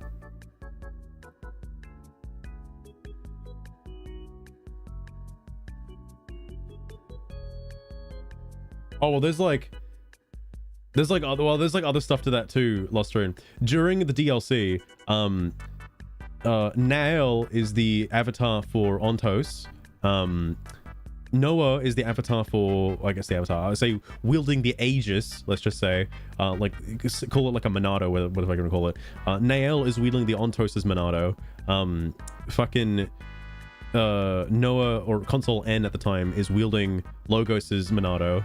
And Matthew has Penuma's Monado. That's how they're able to all keep on the same scale with each other, despite being like, you know, looking kind of weaker. It's just never fucking explained that either of them had Monados. The only one that was super obvious was Nael, because she literally was taken over by Ontos. The other two, though, you just have to look at the fucking art book, all right? Holy shit. Not where he does it. I have seen the part where he does it, where he takes over the other guy. I've seen that, yes. I don't know if he does it again though, but I've seen it happen already. Anyway, holy shit. So the reason why Matthew's Ouroboros glows green is because he's derivative of, he's using Penuma's power basically. It's so much easier to process this stuff in Xenoblade Chronicles 2, because in Xenoblade Chronicles 2 it literally shows you Pyra that has Penuma's core crystal, and becomes fucking Panuma by the end of it. Okay, not that Rex is fucking Panuma, but that also could be true as well. And Malos is Logos, like, directly, because he's got the same core crystal, so you can just look at them and you can see that. Because their identities aren't the same, I guess, because it's like Ionios is like a different world, you know, so they're not technically like around. They only exist through like basically gods, essentially. They're like just omniscient beings that just kind of exist in like a different realm that can influence Ionios through their respective power by like transferring like or giving some worthy people like energy or some shit. And Matthew was demon energy. So it's not just Matthew, it's the entire like lineage. It's the entire like Van Damme lineage all the way from Noah back down to Noah again. So, or well, you know, in the timeline, right? But for some reason at some point the blade gets lost. So I guess it just comes back again through like Noah, like coming back out again. Oh, also there might be some like fake headcanon about the origin for the Sword of Origin, or the Lucky Seven sword that Noah has. So like, yeah, it's got this person's, like, it's probably got Fiora's soul or some shit in it. But like, there also were like 7 really important Nopon from back in the day. And maybe that's why Riku calls it 7. He was one of the 7 legendary Nopon or some shit. So it's probably just a reminder of like all the Nopon and whatnot, but like it also does possess a soul. Apparently all origin weapons possess some kind of soul in them. What was it? Yeah, it's like Logos or Malos for console N. Fucking all the other Mobius characters possess like a fragment of like Zed or some shit, or something. Anyway, the point with the weapon fragments, if you were to give okay, something that blew my mind, right, is all of the characters possess flame clocks that you play as in the game. They all possess flame clocks, but some of the characters that join you do not possess flame clocks. This being the city folk, Mobius, for example, they not possess flame clocks, but there is a Mobius character you can recruit. There are city characters you can recruit. So what do they have? Well, their weapon on their character does not possess a flame clock, but when that class is given to whichever character wants to wield their class, suddenly it has implemented a flame clock for their own life essence on that fucking thing, or in the party's case, and Ouroboros, essentially. In Mobius's case, they all show a Mobius symbol on their weapons, but when that weapon is given to a party member, it's replaced with a flame clock or an Ouroboros. So there was some, oh god, I forget the thing now, but there was a reason as to why they are able to change classes. Like there is an actual lore reason that makes sense, and because to me it comes across as like a video game thing, right? Friends unpaired, that is insane. That's a massive bong rip, oh my god. But like, anyway, to me, it just makes sense as like a video game thing, right? Like that's pretty much it. But there is an actual lore reason as to why these characters are able to wield other people's weapons. Now, later in the game, you are able to imbue these weapons with origin metal to make them more like combat, like capable. I never got to this point in the game. Apparently you could do it post game. I need to go do that. I've been playing it off stream, by the way, just sometimes. So I did unlock all the classes except Machine Assassin. Apparently Machine Assassin is one of the worst classes in the game. Not important right now. Anyway, holy fuck, my train of thought. Oh yeah. If you were to upgrade one of these weapons with origin metal, the weapon does not transfer to other characters. And something else I thought that was like, oh well, why can everybody wield Noah's sword? That doesn't make any sense. So not everyone can technically wield Noah's sword. Yes, they can use the same class as him, and yes, they use the same looking sword, but if you zoom into their character model while they're wielding the weapon, only Noah has the Lucky 7 sword. He's the only one. Everybody else gets an imitation version of the hilt that does not possess the Lucky 7. Only Noah has it. So it's really weird that there is so much detail in that, but it's never really like explained directly. What? Because to me, again, I just look at the characters and I see them using the same weapon. So like, I just assume, all right, that they're all using the same weapon, but they're not. They are using imitations of The original characters. So every character does have their own class still. Like, they do have their own signature classes. It's just, it looks like it doesn't. Through casual playing, it looks like it doesn't. But they do have their specific classes. That's where I was trying to get at with that. There's some other bullshit as well. With like, what is it?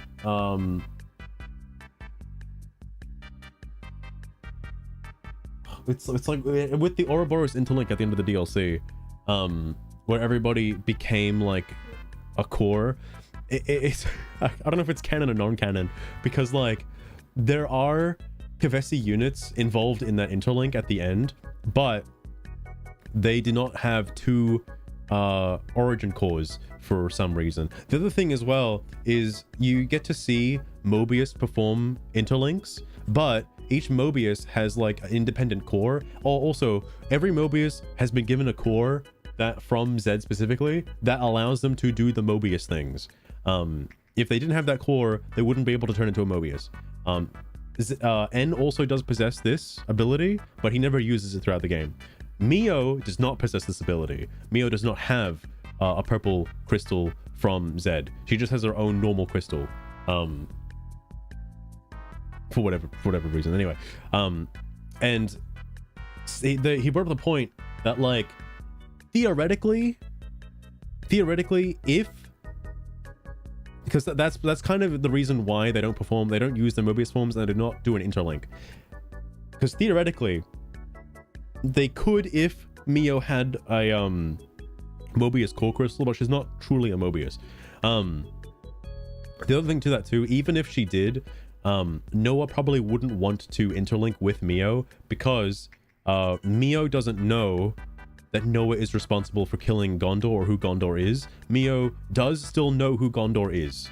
Also, oh my god, speaking of Penuma, right? Okay, so the Penuma blade, I wish I knew this about the game. It's effectively, if you think about it like Pyra, all right, and how Rex is able to wield Pyra's blade, Rex is technically wielding Penuma in that instance. Just throughout the course of Xenoblade Chronicles 2, he's technically wielding like a form of Penuma, like just a fragment of it essentially, and eventually becoming Penuma by the end of it.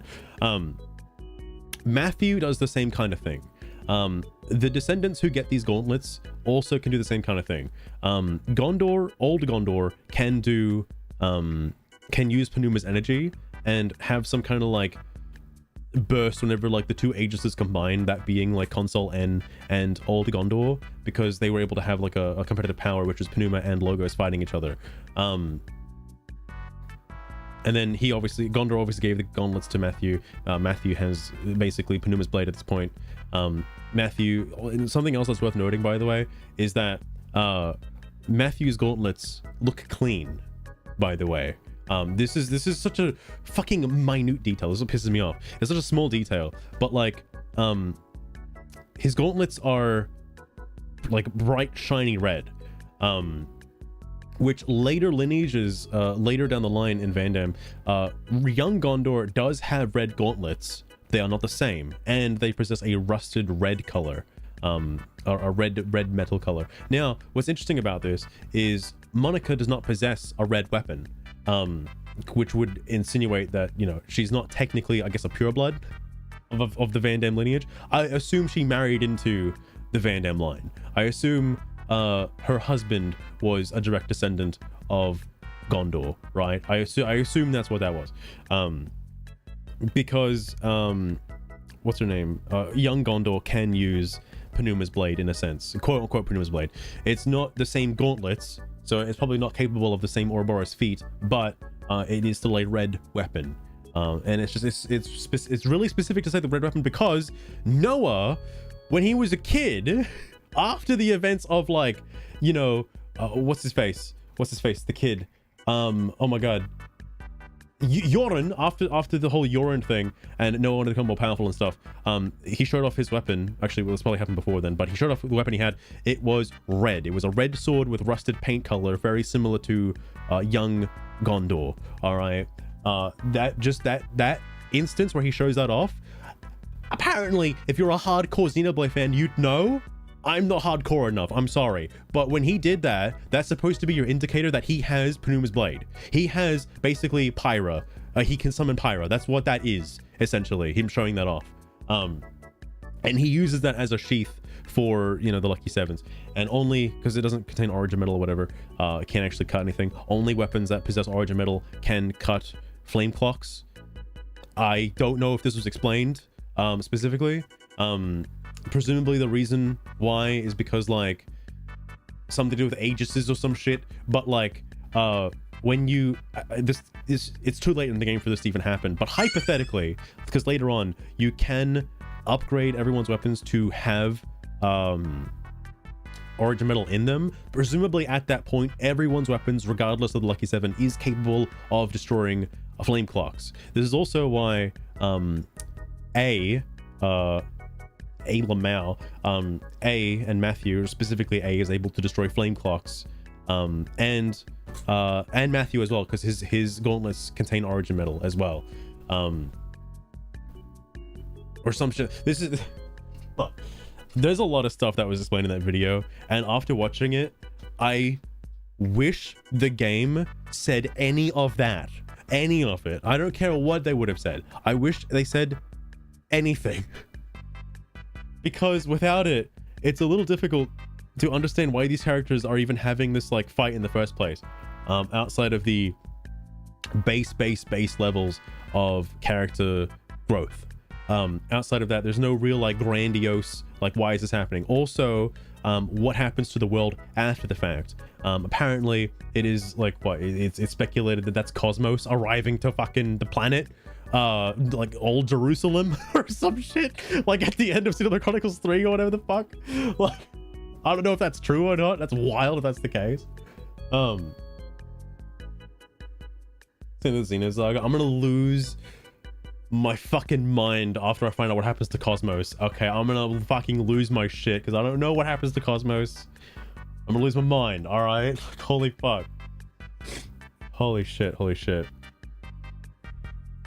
A very Kingdom Hearts. I feel like they didn't do this for the first two Xenoblade Chronicles games. Like, if you play Xenoblade Chronicles 1, you don't have to know any of this information to enjoy the game and understand the story of what happens and how it connects to the world as a whole. The same for Xenoblade Chronicles 2.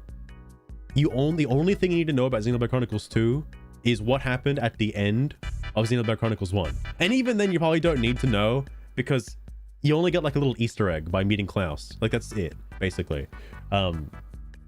So you don't really need to know the effects of the whole world. For Xenoblade Chronicles 3, though, you kind of have to have some knowledge of the entire Xenoblade like storyline to get a full grasp of the story that is being presented to you through the game, because most of it isn't done directly. It's inferral, and you just kind of have to like assume that this is what they mean, because in most cases when the game designs a certain thing a certain way, like let's say for example, Noah, when he draws his lucky 7 sword in combat through his talent art, and he does his talent art attack in combat, it glows green. The reason why it glows green is because he is channeling Panuma's energy when he does that attack, apparently. And that's why his attacks are green related in that form, allegedly. Whereas Console N, using the Logos blade or Malus blade, or whatever the fuck it's called, has purple light emitting from it whenever he does his super attacks. He's using an Aegis. It's just crazy to me. Like, that just, it's not explained because you just kind of have to know at that point. Like, all of that stuff was explained in Xenoblade Chronicles 2. I just didn't realize it persists going forward as a whole. Like, because there's no real concept of Aegises in Xenoblade Chronicles 1. I guess there kind of is with the 3 different Monados, right? Like at the end, you got like Maineth's Monado, like, so this fucking other Monado, and like this new Monado from like Power of Friendship and whatever. Like, that's kind of your clue at like the Aegises and shit. I assume it's like a different sort of sense, because the Aegises aren't in the world of Xenoblade Chronicles 1. Like, they're in Xenoblade Chronicles 2. The only one that's not there is like on post because he's actually in Xenoblade Chronicles 1. Episode on Xenoblade. Yeah, that shit is like blowing my mind. Like, I also don't know, Lost Run, I haven't gotten to the point yet, but there is a faction in, I'm assuming, Xenosaga that has the name Mobius. I do not know if they are tied to or insinuated with Mobius as a whole in Xenoblade Chronicles 3. If they are, I'm gonna lose my collective shit. All right, like holy fuck. Anyway, that was quite the rant, wasn't it? Regardless, I feel like maybe I would have enjoyed the game a little more had I known some of these topics that the game just kind of glosses over and doesn't really like talk about like at all, for whatever reason. Also, while that rant was happening, well, let me check some things. I have obtained a lot of crow's beak, turkey wattle necklace. I've obtained a lot of stuff. I have obtained like 1,000 dirt and 1,000 stone. So you'd be surprised to know the farm is working as intended. It's working as intended. Though, actually, to distract from everything for a moment, this might actually spawn a boss. I'm gonna stay here because I don't think this spawns a boss. Actually, no. I'll stay here. Because part of me wants to go to the above ground farming spot, but I can't really do that while I have the Eye of Cthulhu like watching me every night. Because I'm a little like, I'm gonna die from the boss because I can't stop the boss attacks, and it's just gonna be annoying to try and get back there. So I'm just gonna leave that as is. Anyway, I'll probably do like a fishing stream, and then I can like farm the cloud blocks while I'm doing that.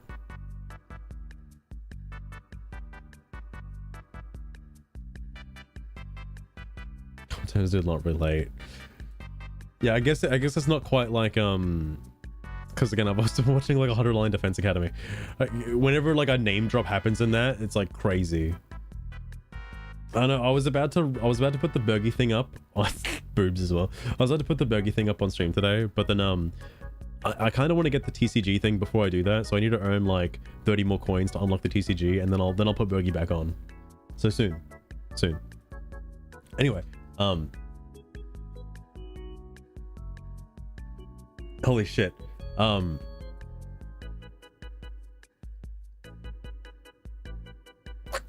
gonna change course now. You kind of get the idea of how this thread goes. So the next thing I want to go over that happened the other day. How do you tell if a gugama is oiled up or unoiled? I can't tell the diff. It looks the same to me. I thought this was a joke post at first. I thought, oh, my boy Gogama being all oiled up, all right, like, hell yeah, dude, he's looking slick, man. No, this is a real post. This guy, because he's actually confused if Gogmazius during his like oiled phase and not oiled phase, because you have to swap weapons when he does that.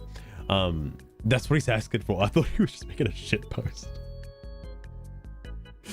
Because I read this, I was like, oh yeah, boy, I want my man Gogma to be oiled up, bro. Somebody get up the baby oil, Jesus Christ. Gogma D's nuts. I'm calling by stepping. Technically I do, but then I have to play the game. I want the TCG in the game first because I don't know what the TCG is. All right. Anyway, this is Monster Hunter Wilds now. The reason why I wanted to bring up Monster Hunter Wilds is because moments before starting the stream, and you know what? Let me turn on my PlayStation to prove my worth as a human being, because otherwise you're not going to believe me if I just say this. Let me grab this.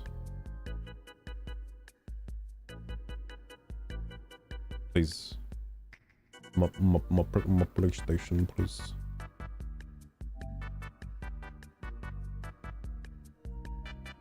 Oh, where's the fucking window for this? Here it is. So Yeah, I mentioned this at the start of the stream, but minutes ago, before starting the stream anyway, I learned that there was a quest in the game. I don't know when it came out. I'm assuming recently, maybe like a week ago or so. There was a new update, and there's a Gogmazios quest. Well, rather, let me dial back. There's an armor set in the game, a reference to Monster Hunter 4 Ultimate, where you can get Nadia's set, which is the Ace Gunner set from 4 Ultimate, and it's got pretty decent skills. The way to get it though is to complete Nadia's side quest. For that, you have to defeat 5 frenzied monsters in one quest, which is pretty crazy, but they're all really weak monsters, so it's no big deal.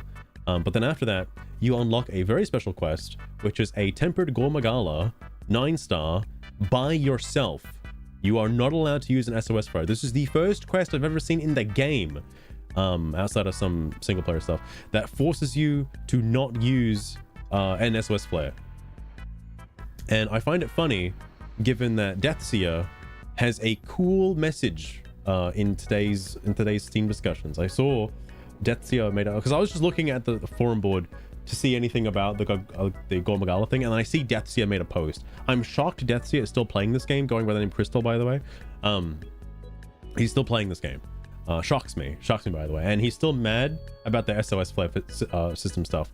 And you know what's funny about that? Because he wants to prove his worth as a gamer. I feel like this quest, where is it? This one says, note, SOS flares cannot be used on this quest. I feel like this quest proves your worth as a human being, by the way. I did it one time, and I am never doing it ever again, because I clenched my butthole so hard. I'm surprised I still have a sphinx, though. I died, like fucking 3 times right at the start, and because I had feline insurance, I had 1 more cart left, and I was like, there ain't no way I'm gonna finish this fight. I literally died 3 times instantly, because he one-shots like crazy. However, to my surprise, I was able to pull through and become a real gamer, and I have defeated it.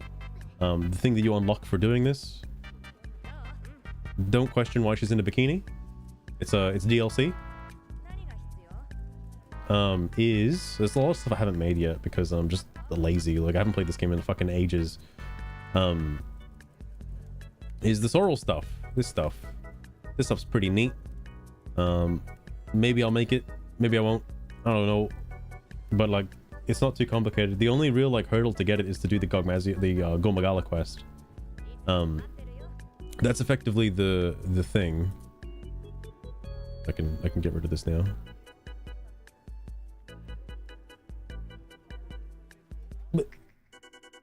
Okay. And oh, I want to save Deathseer's post for later. So here's this that you can't see right now. Hold on. Here's this one. So the Solo Gore. Hang on. I gotta brace myself for this. And this is by far the stupidest and most difficult fight. I cannot attack due to how mobile Gormagala is, and even if I try my hardest to get Nadia to pull her weight, I still cannot do anything to properly cancel its frenzied state. Listening to Nadia say, target the head, doesn't help either. Yeah, I'm trying to aim for the head, but it's hard enough. You have to be the idiot hero and cuck me out of having any form of useful help. You are just as useful as a Wudwud trying to, during any sort of hunt. But I guess not being able to complete this hunt is keeping me from continuing on the Proof of a Hero quest. This game did not need to become a Souls-like game. I enjoyed it before the difficulty was raised by a stupid amount. I don't know how to I don't know how to break this to you, Froststorm Howl. The game was always a Souls game. Like, from its early infancy, it was a Souls game. In fact, I only played the Souls series because of this game. Well, not this game, but like other Monster Hunter games. The two games are very similar, especially when it comes to boss fights. Like, if Dark Souls was nothing but boss fights, it'd be like the same kind of concept. I shit you not. I shit you not. In fact, Wilds and the Monster Hunter series in itself is easier than Dark Souls, just overall, because Monster Hunter expects you to cart. That's why you're given like so many chances and whatnot, and the freedom to kind of do whatever you want. Dark Souls, you kind of have to, you don't really have any real like margin of error in most cases. You do have to play pretty well, at least to my understanding anyway. Obviously, like, you know, you can kit yourself out to be strong enough to like be somewhat tankier, but you know, at the cost of being able to dodge like a professional. Anyway, in my personal opinion, because I know, what was it, Kage mentioned that like Nadia doesn't really draw aggro. It's technically right. Nadia does sometimes draw aggro though. Nadia and the cat do draw aggro, which is somewhat helpful. And I wouldn't say, like, it's similar to Rajang, where as soon as it goes into its frenzied state, you're not really going to knock it out of its frenzy state instantaneously. Like, in my personal opinion as a Monster Hunter gamer, and I'm saying this as I've only done the quest one time, and I'd never do it again. One time.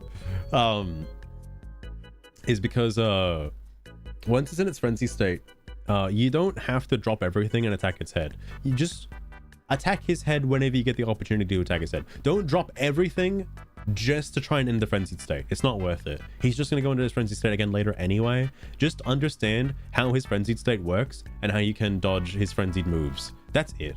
That's it. It's same for any other monster when they get enraged. Just understand how they change their attack patterns during their frenzied mode and just deal with it. Like, I don't know how else to describe it. Like, that's really it. For example, let's say Rathian shoots a fireball at you, but then when it's enraged, it shoots 2 fireballs at you. So like, you're not expecting the second one, but because it's enraged, it shoots a second one at you. It's like that kind of stuff where it's like, just assume there's always going to be a second fireball. Like, you're not really losing anything by assuming that there's not going to be a second fireball. Like, it's fine. Just assume the monster is always frenzied. Now, that being said, it might be because I haven't played the game in a long time, but I do agree that this particular Gore Magala feels significantly faster than a regular Gore Magala.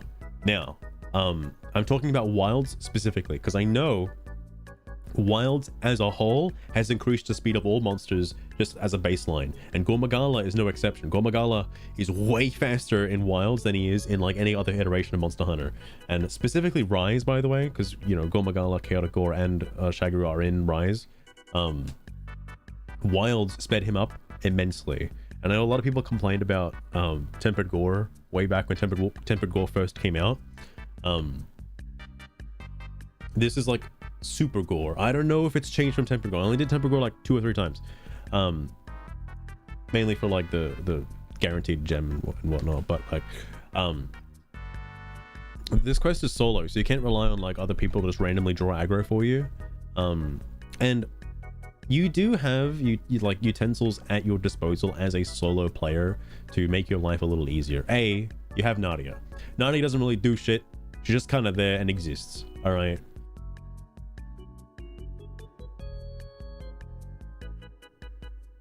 Sorry. The Goy beam hit me again. I don't know if I don't know the damage that the AI hunter is capable of producing, so I don't know if Nadia is even like relevant to the hunt overall.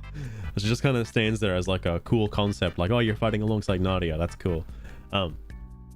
But other things you can do is bring a skill Fortify. It's not too hard to gem slot in if you really wanted it. I didn't use it, but it is extremely useful if you're doing solo hunts, because every time you can't, you get that much more stronger. It's like 20% more attack and 20% more defense or something like that. And after 3 carts, or after 2 carts, it like caps out. You're pretty tanky after the second cart, and you do a lot of damage after the second cart. Granted, you're not really trying to cart, but it's just a nice benefit if you do, that you only get as a single player. Also, another thing I do like about solo hunting is any cart that you have is your own damn fault. you don't have to rely on some rando who just takes aggro for like 2 seconds and gets sniped and then like has to go back to base camp. Anytime you die, it's your own fault. So like, you know, you're responsible for your own carts essentially. What do you mean by that is like, if you just play better, you don't have to worry about anybody carting because no one's gonna die. Nadia can't die. So like,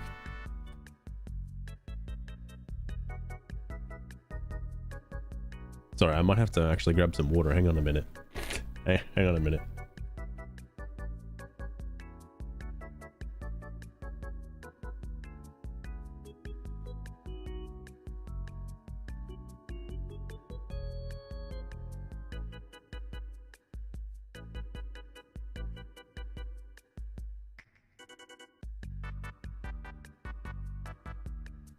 Yes, I bounced back into frame. I didn't have any water. I had to drink like a strawberry V.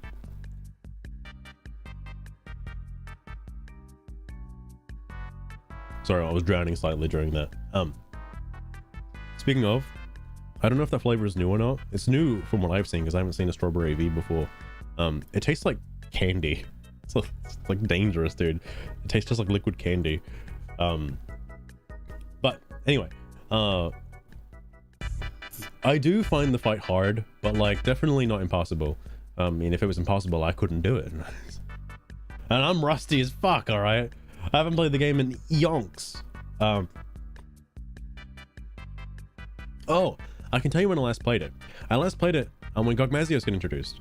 But like maybe a week after that, that's the last time I played it.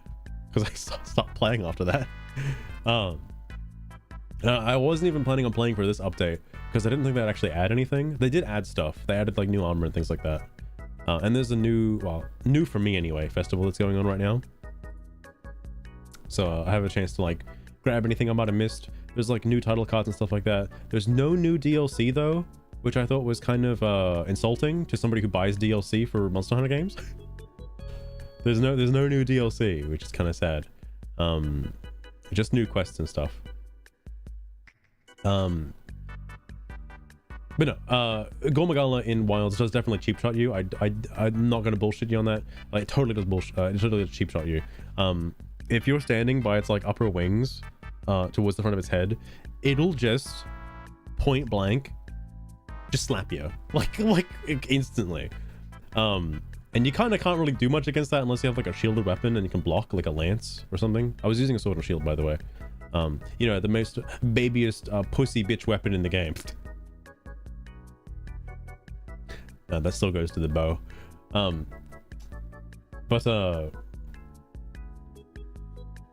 No, yeah, like there's nothing stopping you. Like I think a lot of the people who find Monster Hunter Wilds difficult, you know, try to optimize and like try to output as much DPS as possible by just staying aggro to the head constantly.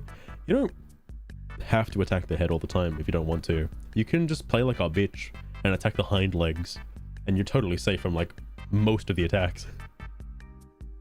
Like, it'll die eventually, you know. You don't have to kill it in the first 5 seconds.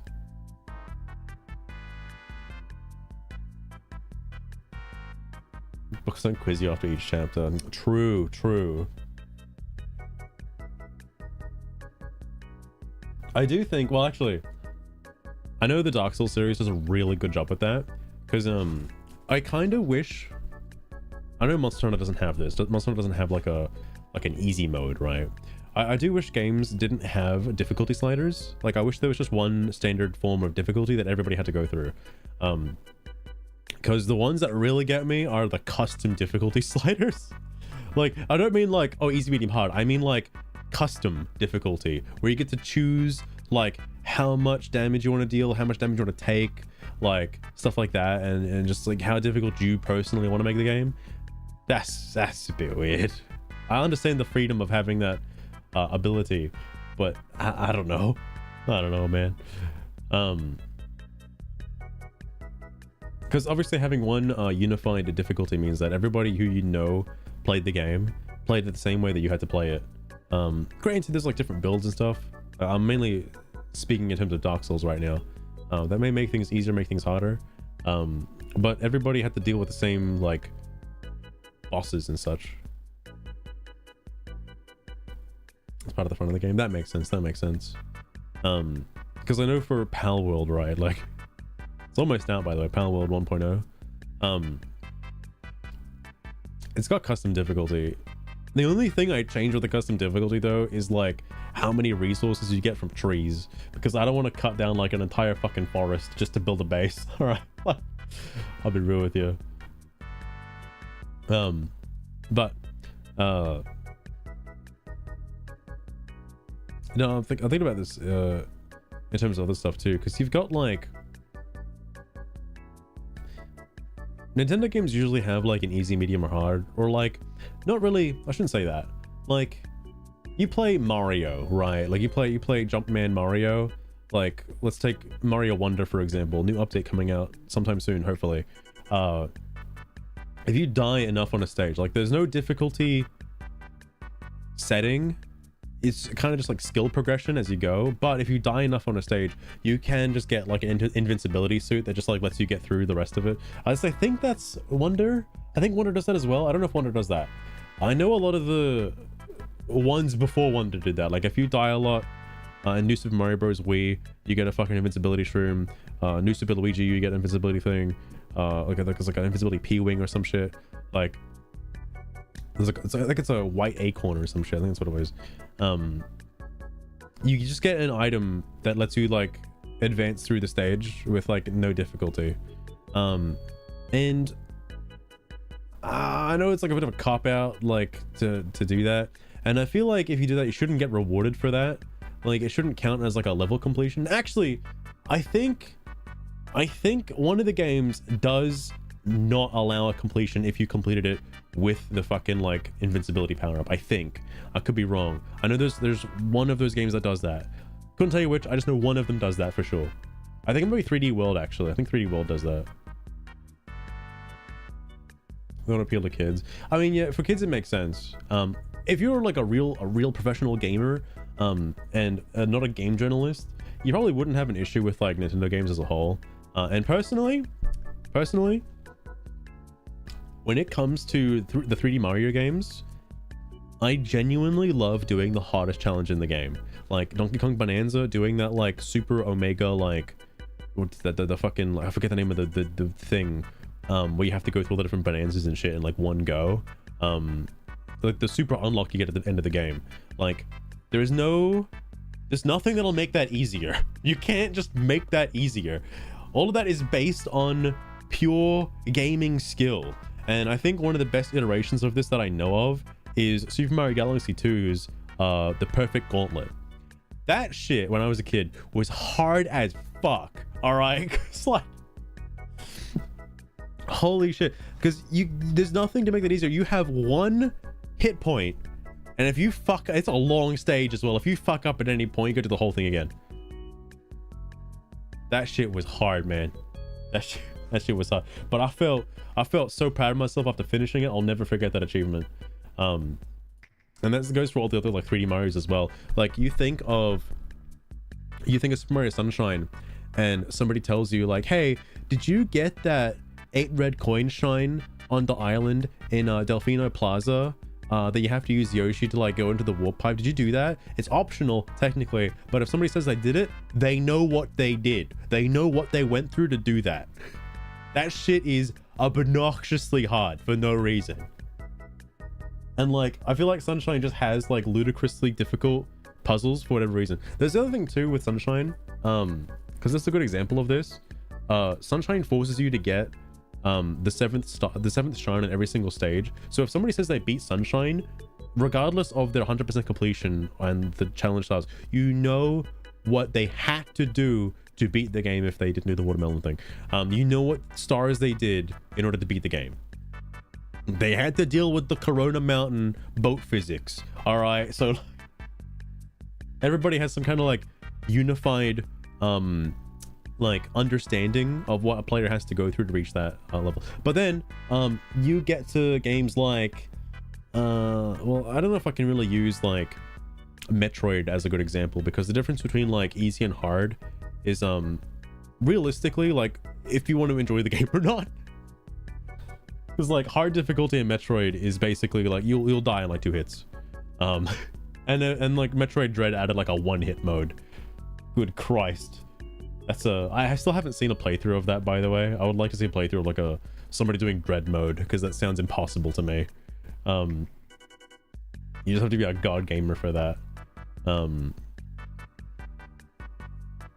no, I do like that there are some games that don't have a difficulty slider, and there are some games that don't need difficulty sliders in general. Like, I keep thinking of Nintendo when I think about this, but like Animal Crossing, right? Imagine if that had like a difficulty slider. I think if you were to change the quote-unquote difficulty in Animal Crossing, it'd be like increasing the margin of profit you get in Stardew Valley. Like, that's your difficulty in Stardew Valley, is do you want to handicap yourself by earning less money? Because that's really your only thing that's like stopping you from I guess playing or enjoying Animal Crossing. But no, I'm trying to think of other games now that I've played somewhat recently. Like, I've been playing Legend of Zelda Skyward Sword off stream quite a bit, and like that game doesn't have a difficulty slider, but the difficulty is just like the controls. I don't know if that counts. I'm playing the HD version, but like still kind of pisses me off sometimes, just saying.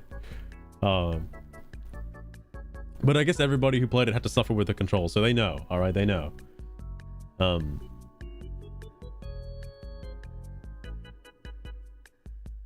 trying to think. Terraria is, I guess, is a good example of like the inverse of this, where there are different difficulty sliders. Like, you could play on casual, hardcore, or casual, medium core, or hardcore for a character, and then your world could be classic, expert, or master mode. There's like several different difficulty sliders depending on how difficult you want to make the game. Medium core. Medium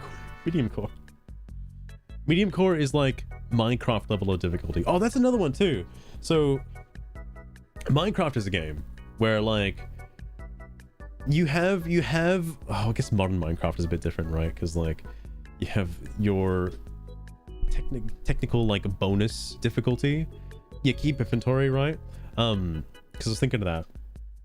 Technically, the game stops you from earning achievements if you turn on any of those settings. So I like that approach, where like, yeah, you can play the game, but you can't tell anyone that you actually did because you don't have any proof that you did. Like, but yeah, you can tell people you played it, you know? Now, if only there was an achievement for playing the game on hardcore, right? Like, damn.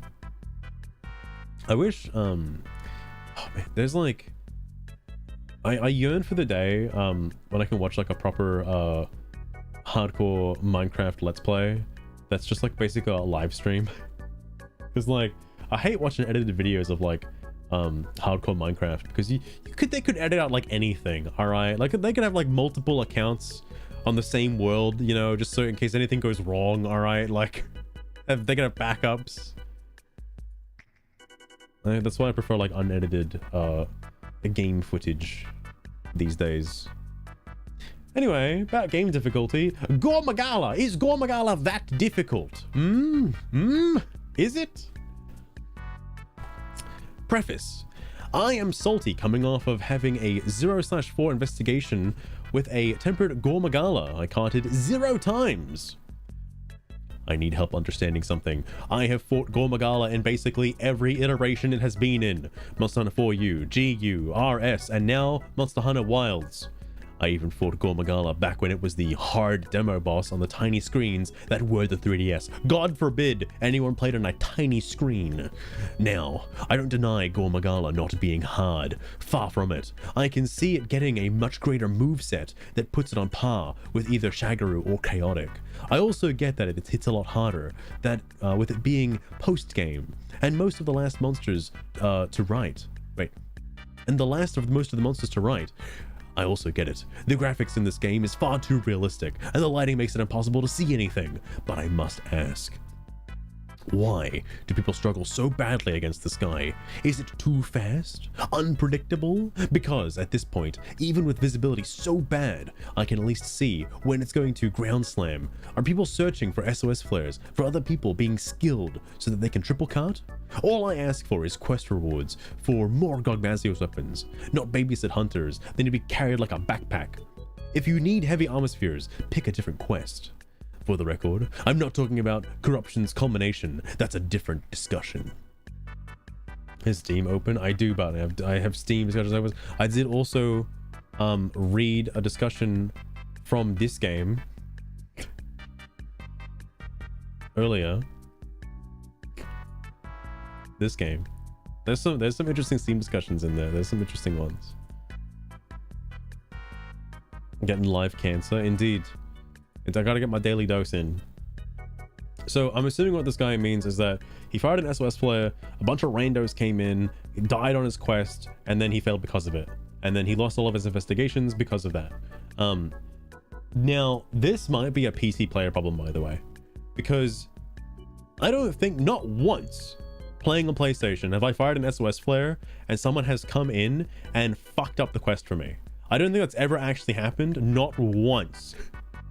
I'm trying to think of an instance, because most of the players I'm getting are moon runes, where they're all like Japanese characters. They have like some custom shoutouts. They're like HR999. Like they're crazy cracked at the game, and like it's really good. But every time on PC, mostly on the Steam discussions, people just complain about like other characters just like being shit, and like I know what they're getting at. I have played older iterations of Monster Hunter where you have like the backpack babies that just like sit at the base camp waiting for you to kill the monster because they can't do it themselves, and they want to have a hard carry to unlock the armor and stuff for that monster so then they can feel better about themselves. Like, I understand where they're coming from, but I have not encountered that with Wilds yet. I've been keeping an eye on it because like I'm always looking at the people in the quest and on the map and where they are. If they are not fighting the monster after the SOS flare and they're in the quest, I get concerned, okay? But that hasn't happened yet, all right? It hasn't happened yet.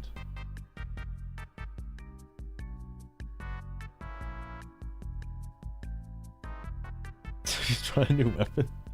Well, I wouldn't be surprised if it is a PC thing, because like I don't know how many times I've had a PC player join one of my random hunts on PlayStation, because usually when that happens, there's like a DC. Like it says, you know, so-and-so joined the quest, and then so-and-so left the quest, and so-and-so joined the quest, so-and-so left the quest, because they don't make it through the loading screen. A lot of times on PC, when you're going through that loading screen, crossplay, it crashes. So I don't think I've ever actually gotten anyone who's like not terribly like a PC player anyway. Who's like the people this guy is describing as. Because I'm trying to think, even in the Gogmazios quests, I saw a lot of people at the time complaining about Gogmazios being like super difficult, and like the rando hunters that people are signing up for to get into their hunts just aren't cutting it out. They're dying constantly. They're not good at the game. Like, why even bother with the SOSs, you know? But that never happened once on PlayStation. Like, I don't know if I'm playing at the right time. Who knows? Who knows?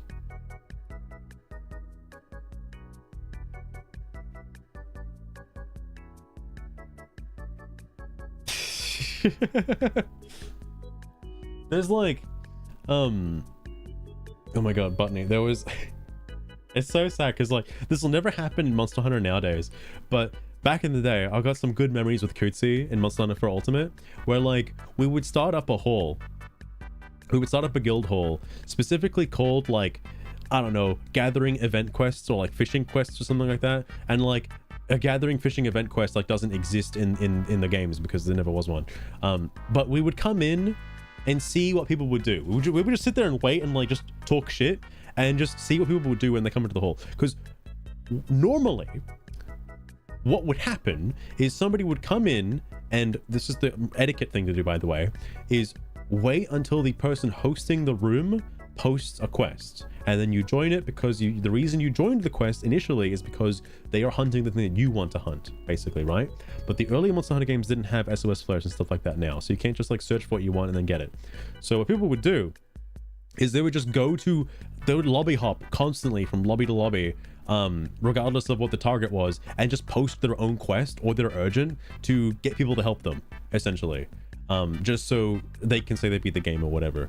And I remember one time, this is so funny, Cootsy and I specifically designed sets to piss these players off, like, because we hated them so much, man. We hated them so much. We had like pellet rain sets, and it still kind of does this in this game now, but it wasn't as toxic as it was in the older games, where we'd have light bow guns or heavy bow guns, the rapid fire pellet shots, to just pellet rain people to stun lock them indefinitely. Because if you're getting flinched, you can't really move or dodge out of the way because you're getting flinch spammed. Pellet doesn't really damage, and you know, will help out with your quest, but it's gonna be the most toxic shit you're ever gonna be in. Now, what was funny about this is somebody comes in and they're like, oh, can you help me with my Kushala urgent? And obviously it's not the topic of the quest, it's not the topic of the guild hall, so like we're hesitant at first, but then we get to the idea like maybe we should, like, you know, maybe we should help him, all right? And like, you know, by help we mean like we'll sit in the base camp and he can do it himself like a big boy, all right? So what happened is we're sitting there at the base camp and we run to the loading zone for the area, and we sit there and wait and watch him go in, and we're like, all right, he's got this, place bets to see if he wins or not. And sure enough, he dies, comes back to the base camp, and like he looks at us, and because you can't chat, right? He's just trying to like gesture us to get out there and stuff like that. And then because he's a noob, he still has the auto guard talisman on, and he's using a sword and shield. And so he's standing at the entrance to the loading zone, and we're behind him looking at him, and we just start hitting him with pellet shots. So because he has auto guard on, he starts automatically blocking all the attacks, and he recoils and gets pushed back into the loading zone, forcing him into the fight. It's a one-way loading zone, by the way. Once you're in, you have to fight. So like, that shit was so funny, by the way. Like, holy fuck, it was toxic as fuck, but I love that so much.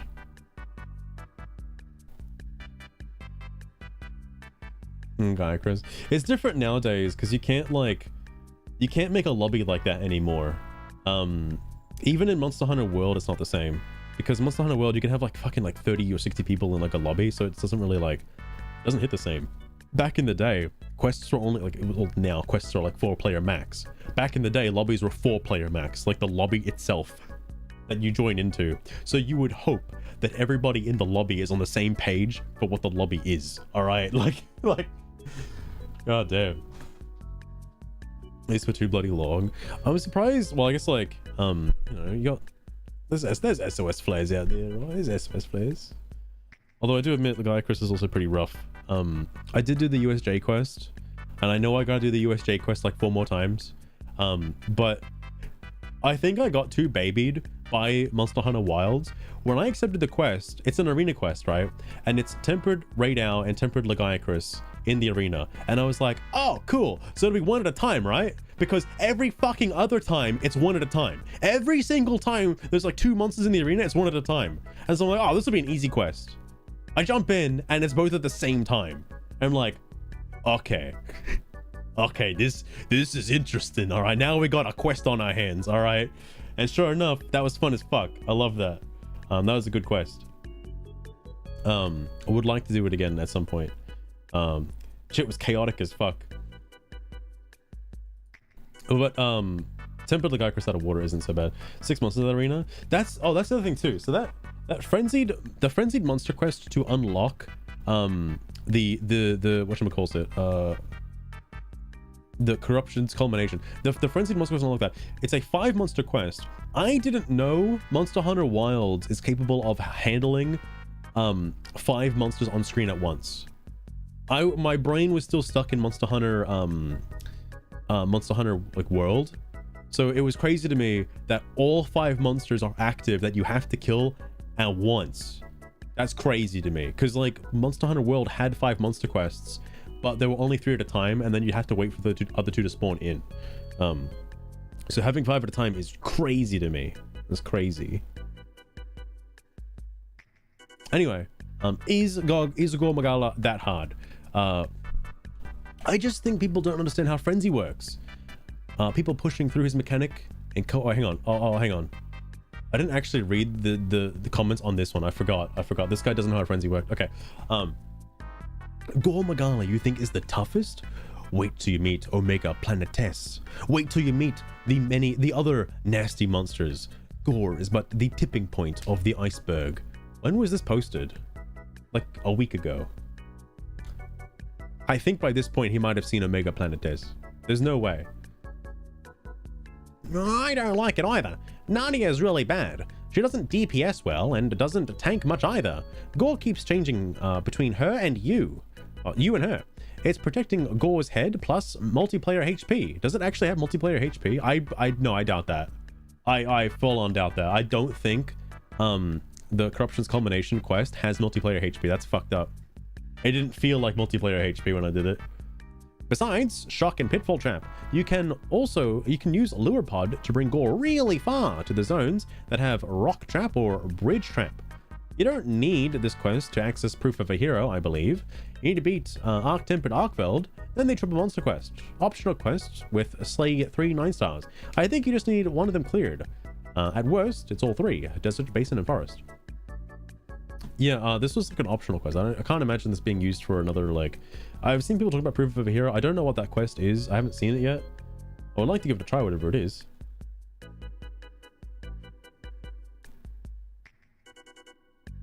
The Mazer. Oh my god, that reminds me. There was a quest like that in I think it was 4 Ultimate or Generations Ultimate. It's called like Birds of a Feather, and it was all like it was all the like bird wyverns, like I think it was a Velocidrome, Gendrome, like Jaggy and shit like that. I don't know if Jaggy was in the game, but all the like little Velociraptor looking monsters. And then like I think that was the quest. I might be misremembering it with a different one that had like a Devil Joe at the end of it. I think there was another one. Oh yeah, there was a Monster Hunter World quest where I think it was like you were in an arena with a great Jaggerus, but then like there's a Devil Joe as well, just kind of there, but he wasn't your objective. Anyway, what weapon do you use? If there's a monster you're really struggling, if you are really struggling with dual blades, it might be a good change of pace. You can dodge most of his attacks. If by timing the roll is very forgiving. This guy is a dual blade stan, and he wants everyone to use dual blades. All right, this is a self-proclaimed dual blader. All right. Savage isn't that hard IMO. He's just annoying because he just spams. I mean, he do be kind of annoying though.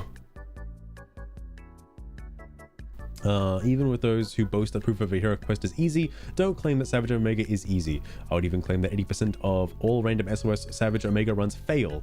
And yeah, spamming attacks, which could one or two shot you, is one thing, which makes fights hard. I will also admit, I didn't realize this at first, but the Savage Omega Planet Test does have an armor set associated with it, with the 2.0 tickets. So you need it 5 times just for the armor set alone. Gomagala's winners. Are you using a fully upgraded Gogmazio's fire weapon or dragon at least? If not, go back and make one. So fun fact, because I was just fighting Gogmazios before all of this, I already had like a fire and dragon weapon ready to go. I still dislike, and I heavily dislike Monster Hunter Wilds' like large monster guide because it doesn't specifically say the numbers. Rise was good because it said the numbers. Wilds just says like, oh, what is it weak against? You know, like dragon, thunder, fire. You want the actual ratios and which one's the correct one to use, you have to look it up yourself. I think it's fire based on Monster Hunter 4 Ultimate. A dragon being the next, I think, yeah, then thunder being next effective, then dragon. Which is technically the order it's like listed in, but it doesn't have like a star rating next to it, so you can't actually tell if it's more effective or not. I'll do my best, Bunny. I'll do my best, but no promises. I think my mind's already gone. Is your armor fully upgraded? Transcended, and then upgraded it again? In my case, no. No. I have not transcended a single piece of armor yet. because I don't know what to do. I don't have enough armor spheres to like even upgrade it to max if I wanted to. If not, go back to Gemma and get it done, or farm armor spheres until you can. Are you familiar with Gore Magala's moveset? If not, go back and solo weaker ones in the wild until you've got it. There's nothing new in this hunt. It's more of the same but tankier, for which you can compensate by getting tougher gear and simply learning Gory better. And if all else fails, just stay near Gory's shoulders. If he spins around, dodge back until he blocks. Or dodge back or block. If he turns to face you, get back to the shoulders. If he charges up for a big attack, dodge or forward under him or block. So the only like real advice you can kind of give to him, it's hard to explain. I would just stay near its hind legs, I'll be real with you. Like, and then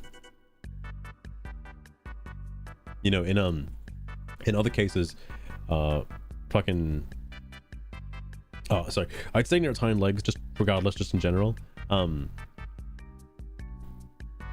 Unless you have an opening to attack, because it's much easier to get away from him. Using a shield to block though, I still dislike blocking in modern Monster Hunter games. It is the worst thing in the universe. I heavily dislike it. Gore is no exception either. Gore has a multi-hitting blast move that originally in Monster Hunter Ultimate did not multi-hit blast you. Okay, like you block one, you're good. Because it pushes you further away that you don't have to block the other ones. This one, no, you do not get knockback, so you just instantly like fucking block tank like five explosions. Which if you don't have the stamina, you're fucked, by the way. Hate that shit so much. If you're struggling with this fight, then you have no chance against Arc-Tempered Arcveld or Proof of a Hero. What the fuck is Proof of a Hero, by the way? I don't know what quest that is. Everyone starts somewhere, there's no reason to shame them. Never touch the Monster Hunter series ever again! Oh. That's rough, bro. That's rough. It hurts me when people say Monster Hunter is a Souls-like. The first Monster Hunter game came out years before Demon Souls, and has been doing the same big angry boss fight where you roll around and dodge hits until you can stab 2 or 3 times, then roll around more or repeat until it's dead formula for way longer. It's just that, unfortunately, Monster Hunter didn't catch on in the West like Dark Souls, or sorry, Demon Souls, or I guess Dark Souls, did until Monster Hunter World made it much more accessible. Also, early Monster Hunter games had endgame fights that made Dark Souls look like easy mode. OG Fatalis, variants probably made me lose years of my life. He's not wrong, but I would say if you could do those hunts, and I'm talking about like 140 guild quests without Hame, if you could do those, you're a real gamer. All right, you're a real one, because like even in Dark Souls, all right, even in Dark Souls, despite you getting like quickly one shot and can be like killed almost instantaneously, I don't think the fights ever go on long enough to the point where you start to lose your mind like generally at the thing you're trying to fight. Because like some of those 140 guild quests, you just have to play perfectly. You need to have the thing you're fighting is like moveset down in your mind to not get tripped up by anything that it does. Because Monster Hunter, the early Monster Hunter games anyway, weren't very forgiving with their attack animations. You had to commit. Also, damn, the amount of shit, by the way, right now that's like spawning is a bit crazy. Like, holy, I know it's a blood moon, but goddamn. I knew I should have sloped those conveyors. Oh well, it doesn't matter. I think he's just saying facts and truth. Kostolos Tsunade is dead weight. I don't know. Actually, I don't really know, to be honest with you. Gore hits hard. Did the guy actually respond? His name is Froststorm Hell. Did he say anything? I don't think so. New players shouldn't be shamed. That's not the spirit of Monster Hunter, and you can't see that, then the game's not for you.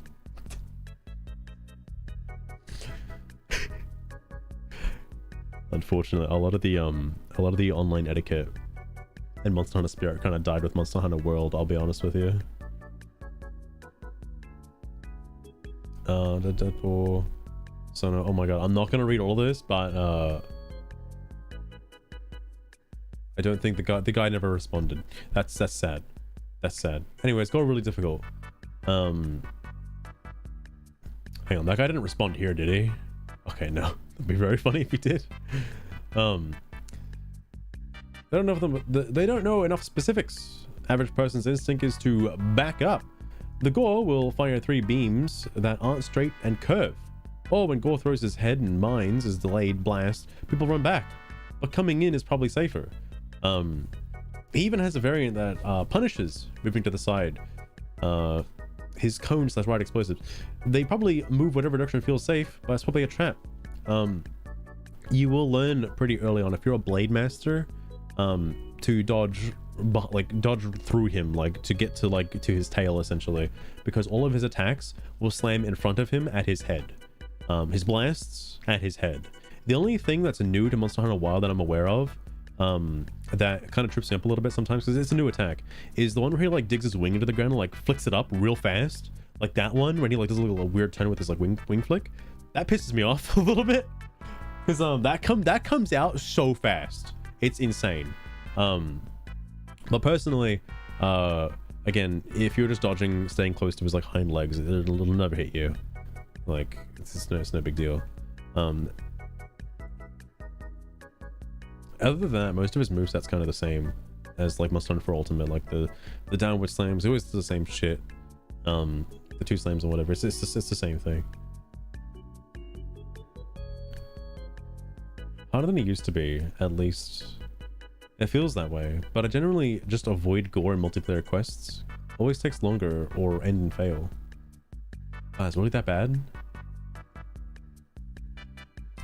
Huh, now that I think about it, I don't remember if Wilds was ever in your face about how Frenzy works. Maybe I ticked the box that told me not to show every hint? Like, I know the story was all, there's this weird virus running around, but I don't know if it's ever mentioned that you can get Frenzy, or what happens to you if you get it. He's got a good point, actually. I know, because I played Monster Hunter 4 Ultimate, that I know how detrimental like being afflicted with like the Frenzy debuff can be, that I would rather consume nullberries to stave it off until I can actually clear it. Usually if you're just doing enough DPS in general, you don't have to worry about like ever getting afflicted with it, because it'll go away like in seconds if you just like attack a wound or something. But it is such a detrimental debuff just in general, because it really fucks you up. So many styles it has. Oh yeah. Even if you know about the frenzy mechanic, it's not that helping. Even if you know about the frenzy mechanic, it's not that helping anyway, because in order to heal the frenzy state, you need to keep attacking Gore. If you play safe, you won't have enough time to heal the frenzy unless you got the antivirus skill. Oh my god, he doesn't know how frenzy works. Dude, how do you out yourself for not knowing how frenzy works? Okay, so spoiler alert, because he didn't explain it. If you eat a nullberry, it removes half of the buildup. It doesn't clear it completely, because the only way to clear it completely is to actually keep attacking. He's not wrong about that. But you can delay attracting the frenzy debuff if you eat a nullberry, if you need more time to do more attacks. And in the case of like corrupted culmination, where you're playing the game solo and you have 100% of the aggro most of the time, you're not given much of a window of opportunity to like keep attacking to remove the frenzy debuff. The nullberries are very helpful, I will say.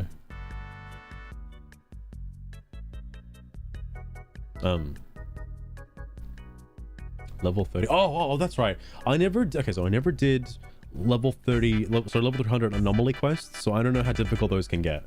I only did the Risen Elders. I never actually did like super crazy anomaly quests.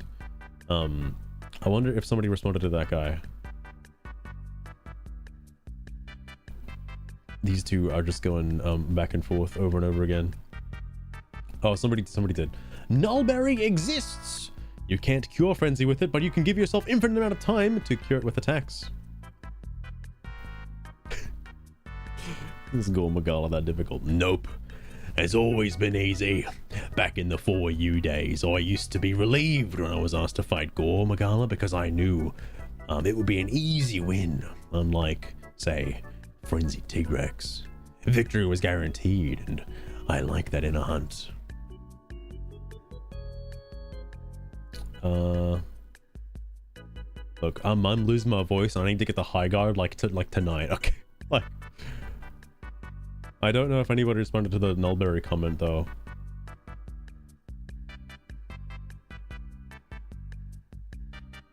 Let's kill people. Yeah, this is the move.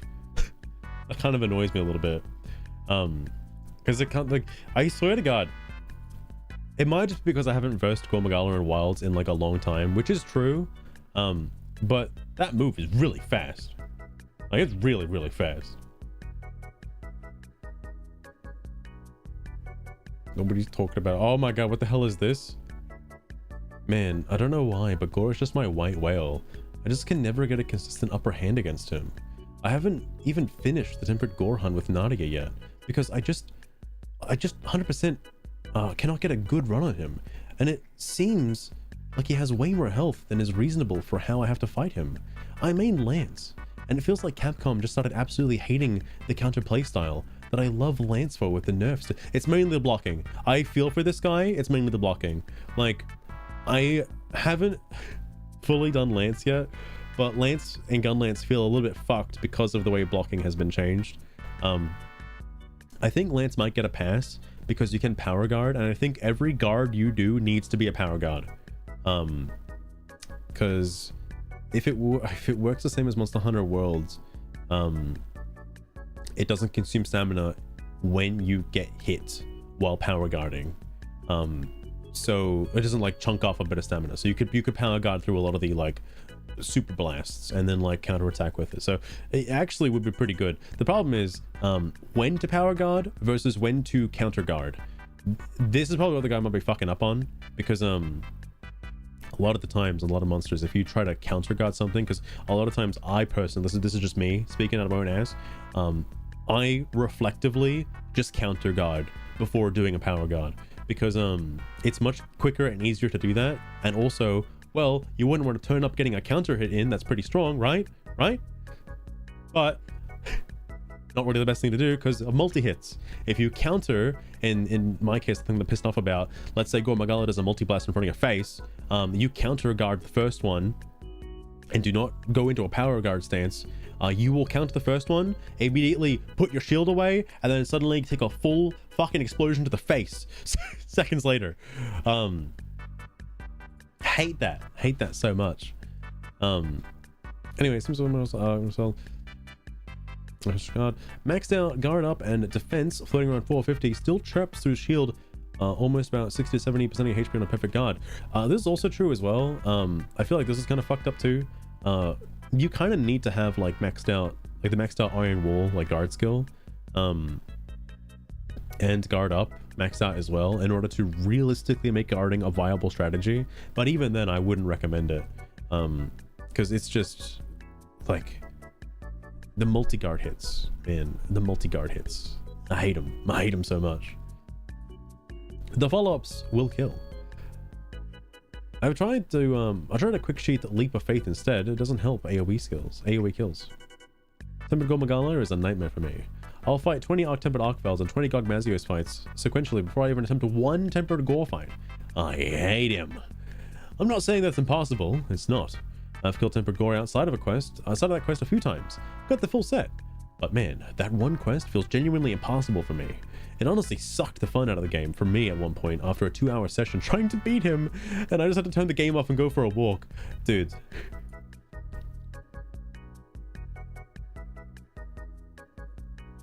I feel so bad for this guy, because like all I did, I saw Kage was streaming Monster Hunter Wilds earlier today, and he said he had USJ in the title, so I clicked on the stream and I was like, what?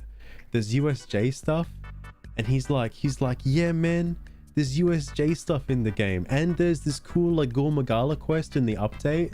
And I'm like, whoa, what's that armor from the Gore Magala quest? And he's like, well, it's like the ace gunner armor, it's really cool.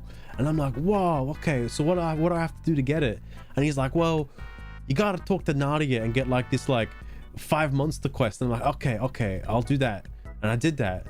And it's like, well, now there's like this Gore Magala quest that you can only do solo. And I'm like, all right, I don't really have any confidence in myself because I've only played the game like for like 30 minutes in the past 2 months. But yeah, I'll give it a go. I'll do my best. And I did it. I did it. Again, played like a bitch, but a bitch gets the job done, all right? Like, fuck. I only did it for the armor, by the way. Like, if they didn't put a fucking armor set behind it, I wouldn't have done the quest. I don't get why it's so difficult for me, but dear God, he is. Dear God, he is. You know what? I still have the game open, I think. Hang on. Hang on.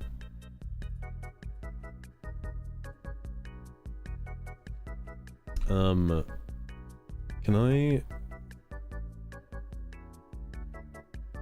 Yeah. This is the fight, I'm pretty sure. It's very interesting to me that like PlayStation lets you do this. So yeah, I like fucking die like shitloads, like early on. So I'm just gonna cut out all of that. All right, we're not gonna look at that. And do keep in mind, I suck dog shit at this game. By the way, like if anyone's really competent at Monster Hunter and they're looking at my gameplay footage and they're like, wow, man, you didn't dodge that attack? Wow, you suck shit, bro. Like, holy fuck, man. You're chugging potions with not even speed eating? Oh my God, fuck, dude. How do you play this game, bro? Like, yeah. I'm not good, all right? Like, but I still did the quest, my guy. Like, holy fuck. I honestly thought this would take more than one try. Because again, I personally don't like Tempered Gore in this game due to how like ridiculous he is. And apparently this is like a souped up Tempered Gore Magala. It's not just a regular Tempered Gore Magala, it's like a souped up one. Which, you know what, I believe it. I believe it after dealing with it. I wish I could have recorded like more than like 30 minutes on the PlayStation. But I do like that it does let you just kind of save like your previous thing or whatever. But you know, I did have to make frequent stops to the base camp. I know I fucking get pissy about the whole base camp situation, but look, if they're gonna give me the utensils to make this fight as easy as piss, I'm gonna take it, okay? Oh, that was sick, by the way. I'm so glad I skipped to this point. This part was like cool as fuck because I didn't expect a tail cut. But I cut its tail when I launched into the sky. It was cool as shit. If I didn't do that, I would have been hit and probably died. So like, there have been numerous times where I died in the air, just like fall to my death. It's annoying.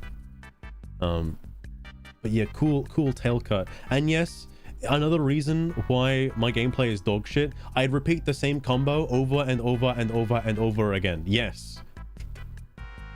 Yes, and I get hit because of it. Yes, it's a self-inflicted problem, okay? I can't change my brain now. I've done this too many times and it just works for every monster, so I keep doing it for every monster and I never learn, okay? But hey, it worked, all right?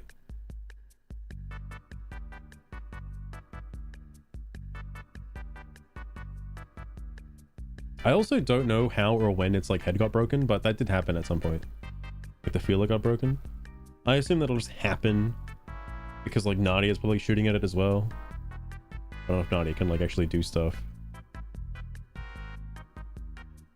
Who is this Hatsune Miku fella, by the way? Who is that? Oh yeah, that was it. Yeah, it was dead. Wowie zowie. Wowie zowie. And then the first thing I type in like Kage's chat is like, I did it. I did not expect to actually clear it, by the way. The fact that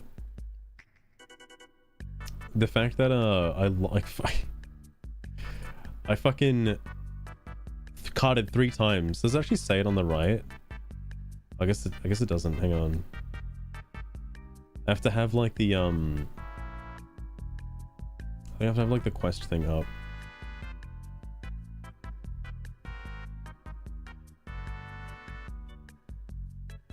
But I carded like 3 times out of the thing, and thanks to Feeling Insurance, I had that one extra card that saved my beans.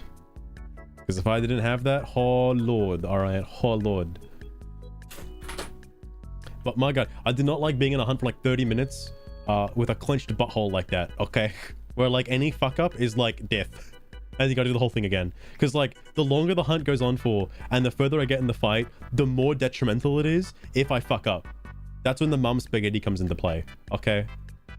It's like, holy fuck, dude. When it started limping and it's like, it says slay instead of capture, I was like, oh, I'm gonna fuck it up, man. I'm gonna fuck it up. I can't believe, because again, I played like shit for the first like 5 minutes of that fight and lost all my carts. Would have been much safer if I just played like how I played for the last 25 minutes for like the first 5 minutes. All right. Anyway, sorry, Gore Magala out of the way. Highguard. Highguard's in a bit of a situation at the moment. Let me actually see if I can find the Steam DB page. Hold up. Everybody loves looking at the Steam DB page for Highguard. It's always trending. It's an incredible, one-of-a-kind game. You may have played it, you may have not. I know somebody who hasn't, but has the game, but couldn't play it. So they couldn't contribute to the +1, unfortunately. It is like the most searched thing, that's crazy. Oh man, it's even worse. It's even worse than you could possibly imagine. There's not even like a send-off for the game, by the way. Oh, hang on. It's not 20. It's not 20. It's 227. All right, they're popping up. It'll shut down. Well, yeah, like, you know, the people who like, New World had a bit of a boost in players when they announced their like shutdown, right? Highguard announced their shutdown. Where's their boost of players, you know? I guess like, oh man. Oh man. it's like so bad. I know this shit do be like flatlining, mate. Can I involve like up to current? Yeah. Probably when they made the announcement, I'll be real with you. It's so sad though, it's so sad. But I wanted to check out the Steam discussions one last time before the game dies on March 12th. And it goes away forever. To the trolls. Wait, this is Valkyria that did this. Hang on. Valkyria posted this. I hope you're proud of yourselves. You bullied a studio into shutting down all because they dared to create their first game. No chance for improvements. No chance to engage with the community due to forums being spammed by people who had no intention other than causing chaos. No chance to create updates that would make requested changes or improvements. I seriously hope that people that do this realize what harm they are doing.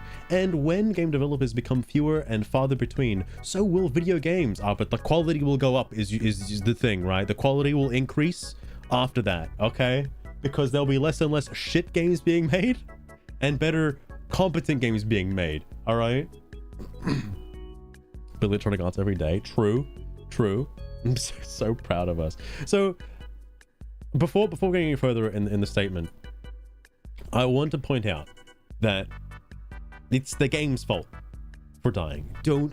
Why would you ever blame gamers for this? It's the dumbest thing you can possibly say, to blame gamers for a game failing. The game did not appeal to gamers. The game didn't do its job, and so it failed because of it. If a game succeeds, that's because people play the game because they enjoy the game. Nobody enjoyed this game. 200 people right now are enjoying their game. 200 people. They're loving the fuck out of it, all right? But it didn't appeal to a wide enough market to, you know, pull people away mainly from like already competitive shooters to play their bargain bin fucking hero shooter with one game mode, all right? Like, I don't know what they were expecting. Like, seriously? Like, I don't know. You have, I even have like a reference point. I played the game now. There was nothing in it that would have enticed me to play longer than like an hour, probably at max. Like, seriously.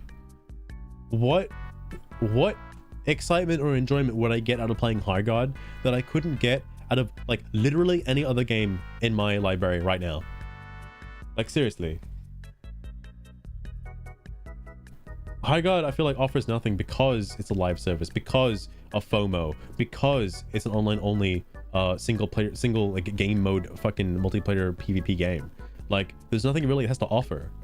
And again, you can get that stuff from like Marvel Rivals or Overwatch or something. Speaking of, I might have to download Overwatch, but it's like, or Destiny. Like, why would you, like, you could get all this stuff out from like other games. I don't get it.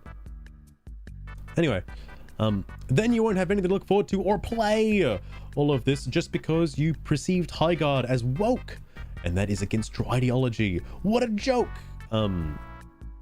I know Valkyria is just taking the piss by writing this because they like clown posting, but I think the reason why it failed is not because it was woke. The game wasn't actually as woke as I would have expected it to be. It's just that the game was garbage. The game was actual dog shit. Like, just from the mechanics and the aesthetics alone is just enough to like turn people away. Peak notice. That's crazy. That's crazy. Like, I guess another example too is like Battlefield. Battlefield has big maps, like huge maps that have like these little firefights in them, but the caveat is that there's like fucking 64 other players, all right, that are fighting it out. There's so many other people involved. So it makes sense to have these big maps and stuff. When you dial it down, yeah, these skirmishes are pretty interesting, but there's nothing else going on. There's nothing else happening in the environment other than the other 3 people you're competing against. That's it. That's all. That's the only excitement and engagement you have. Not to mention, I still can't get over from a game design perspective the armor breaking mechanic. That armor breaking mechanic actually pisses me off the more I think about it, because like, you can't have a game like this be competitive and make the losing side lose harder if they're losing. What fucking competitive game ever has that? All right, like maybe Yu-Gi-Oh actually. But like, you play Mario, I feel like Mario Kart is like the benchmark, all right? If you're losing in Mario Kart, what gives you an advantage? The items, okay? The items give you an advantage over the people that are in first, all right? What does Highguard give you if you're losing? Nothing! You get nothing! In fact, you are worse off if you're already losing. You don't get an advantage in anything. What the fuck, bro? Like, so it only incentivizes people to just go for the fucking anchor stone and get it over and done with and just rip the battle off like a band-aid. Like, Jesus Christ. It's very much more balanced. Like, I'm also trying to think of this in the context of like hero shooters. Like, I guess it depends on the type of game mode, right? It's hard because the only thing I can really compare this to is like a payload mission from Overwatch or like Marvel Rivals, but that's fair by giving both players like the same kind of the same objective on the same map, and both players take turn being the person in first. The only real like advantage slash disadvantage you would get is by having, I guess, prior knowledge if it's a map you've played on before. That way you might have an advantage if you go first. But if you're the better player, or if you're the better team, you'll just win regardless. But at least both players have a chance to represent like, or to give their all, you know, on an even playing field, by both giving the same position opportunity. Thinking of it like a TDM makes more sense. And it is so fucking dumb that it is just a team deathmatch with more steps. There's no reason for it to be a team deathmatch with more steps. That's retarded. Like, why would you add all these extra loopholes if it's just going to be a team deathmatch at the end of the day? When it comes to games like Marvel Rivals having like or even like Battlefield 6, for example, like having different game modes that incentivize like capturing points and holding an objective, that the tides of that shift. It's not like it's going to be one-sided forever, because after it's one-sided enough times, then there's a reset and another round begins and everybody goes back to square one again. Like, so you're given an equal chance both like several times to pull ahead. for this game, you're not really given equals. Once you're losing, you're kind of losing, unless you just kind of get better loot, I suppose. Get loot that's on the same tier, and then you might have a better chance, maybe. Who knows? Because you don't know if it's actually skill yet or not, or it might be loot based. They wanted to do too many things with Highguard and ends up fucking killing it.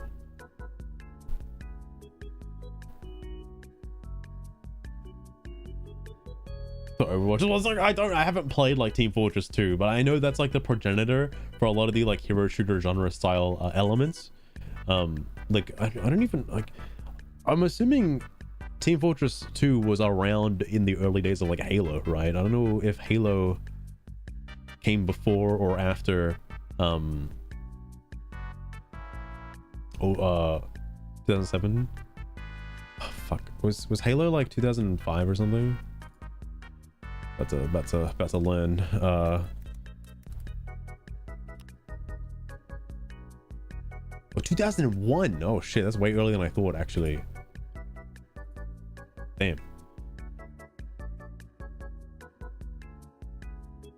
But Halo isn't really like a hero shooter because everyone is the same like hero, basically. Nobody has like any different abilities. That didn't start happening until like Halo Reach. Essentially, Halo Reach finally changed it by giving players like armor abilities and things like that, or Spartan abilities, so to speak. And then obviously that went out of control. Anyway, sorry, game's not woke. Hang on. I wish the development team the best and apologize for what happened. It truly is disgusting to see what happened to Highguard, all because these anti-woke grifter YouTube channels that pump out slop content and farm advertising revenue are people that don't realize their anger is being used to make those same YouTubers rich. How ironic. They want to call modern video games slop, but they'll happily consume content that is created with the absolute lowest effort possible. Oh my god. Not gonna lie, there are actual like, I know they exist. I know there are slop tubers that just hate on a game for the sake of hating on a game and not actually providing any beneficial like critique or input towards the game. I get that. I haven't really seen a lot of them though, because they get like 20 views. But like the ones that actually do get decent views have at least something knowledgeable to say about the game. Now, to play devil's advocate, I haven't seen Frogmire's opinion on the DLC, but Frogmire's opinion on ZA, I can already tell he's one of the slop tubers, alright? Cashing in on Pokemon Legends ZA, alright? Oh my god. That is what I would call a grifter. I'm on with Quake. Oh, that makes more sense actually. The Quake mod. It's because I didn't have a PC around those times. I never like that iteration of gaming, like Valve's involvement and all that as well. Like I have no clue how advancements were made during that. The only thing I know is like Nintendo's history, because it's been beat senseless into my brain. But outside of that, I don't know anything about like other consoles or like PC until like now, basically. I am proud by not playing a game that I got entertained on the Steam forums as the player base fell, as even the game's greatest defenders didn't even want to play it. I am proud that by essentially doing nothing, I contributed to this live slop service, live slop vice overpriced cash shop cash grabbing failing. Wait, what? Is there a word after that? I continued nothing to this this live slop vice overpriced cash shop cash grab failing. I guess failing is like the noun. I hope it's a failure. It's getting late, man. I hope its failure means the industry might invest in actual video games and not whatever this pathetic attempt at farming whales was. He's got a point, actually. He's got a point. I don't think the game at its base core really needed a cash shop. I'll be real with you. Like right now, because like it's not that the cash shop itself was predatory, but the free-to-play shop was predatory. That was pretty disgusting. the fact that your free-to-play coins have a cap, first off, and secondly, the free-to-play shop only refreshes once a week, and each item in that shop, by the way, if you wanted to buy it or not, costs like half of your cap, basically. So you can't buy two things at once. You have to buy like one thing, you have to save up for one thing, buy that thing, and then play a fuck ton more to earn another thing. Like, ridiculous, bro. Ridiculous. It doesn't have a very free-to-play welcoming environment. I say that because Arknights is free-to-play. Single-player RPG with a bunch of other random game genres mixed in for some reason. I would say that game is extremely free-to-play handy because you can get through it free-to-play. Hell, I got through it free-to-play. So like, you know, that's pretty cool. I feel kind of like I owe the developer something because I just played a whole ass. I spent like fucking 60 hours in that game and I didn't pay anything for it. Like, I feel kind of bad. Like, jeez. Like, fuck me, dude. You get a lot of enjoyment out of that. It's kind of fun. I want more games like that, please. No accountability from the devs at all. Shameful behavior, truly. Okay, you can probably tell by now that they are just shitposting. We, the Congress of the Many Sisters, are convening for an action plan to save Highguard. Please hang in there, everybody. Oh yes, they're gonna donate some fucking moldy old food. His name's Brother Bigot as well. No. What's a shame is feeling bad for people who literally only wanted to fleece you for all you're worth for as little effort as possible. Yeah, one issue with that argument. It's a free-to-play game. Holy cow. In my personal opinion, as someone who has played the game and it is currently installed onto their PlayStation 5, there is not enough of an incentive to continue playing the game, even though it's free to play. Yeah, it's free to play, but what level of enjoyment are you going to get from it? Like, from playing more than an hour at most. What else is going to happen? You've pretty much seen the entirety of the game that has to offer in the first like 20 minutes. So after a couple more games, then what? You might as well just go play something else. Like, that's what everybody did. They played it, they saw what it was, and fucked off to something else. Because it wasn't worth their time. But I did nothing. Oh shit, he got an award. Sneed. Look out. You aren't aware of what a cash shop is, right? So, you are aware of what a cash shop is, right? And that Highguard had cosmetics priced the same as fully fledged games. And that overwhelming majority of money that a game gets from it is whales spending exorbitant amounts of money on it. And you're defending a game. And you're defending game literally designed to do just that. Farm money out of people who don't know any better. For shame. For shame. I love that Valkyria is going back and forth with this guy. Cash shop is optional. Yu-Gi-Oh! Is optional. Master Duel is optional. There's so many free-to-play games that are optional. How are these free-to-play games still in service if they're free to play? What's going on here? Did you know like gambling is like free to play? Damn. That's crazy, bro. It's crazy. Yeah, welcome. On to the next game, Chads. On to the next game. Yeah, it was.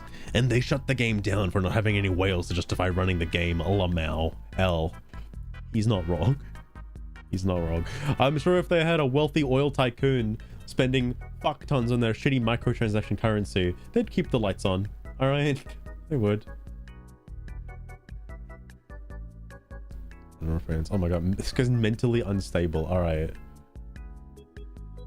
Still have Marathon. Be happy about that. Oh yeah, I've heard Marathon's been having a bit of a moment. Probably gonna fall into the same issue that this game has, where I'd get bored after a little while.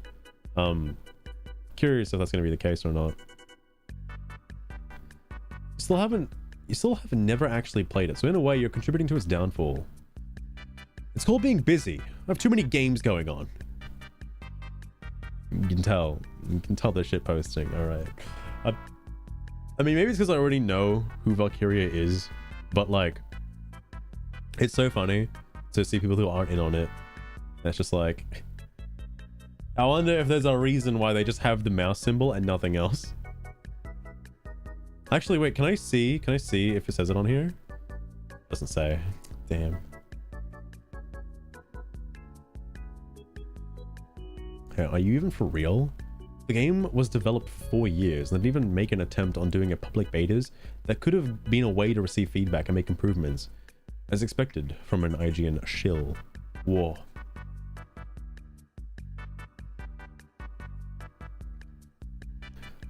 Obsessed with IGN? Most gamers love IGN. Why do you think Humble Bundle partnered with IGN? Has anybody picked up on it yet? IGN can go to hell for, like, I'm just stating the fact that you're an IGN redacted.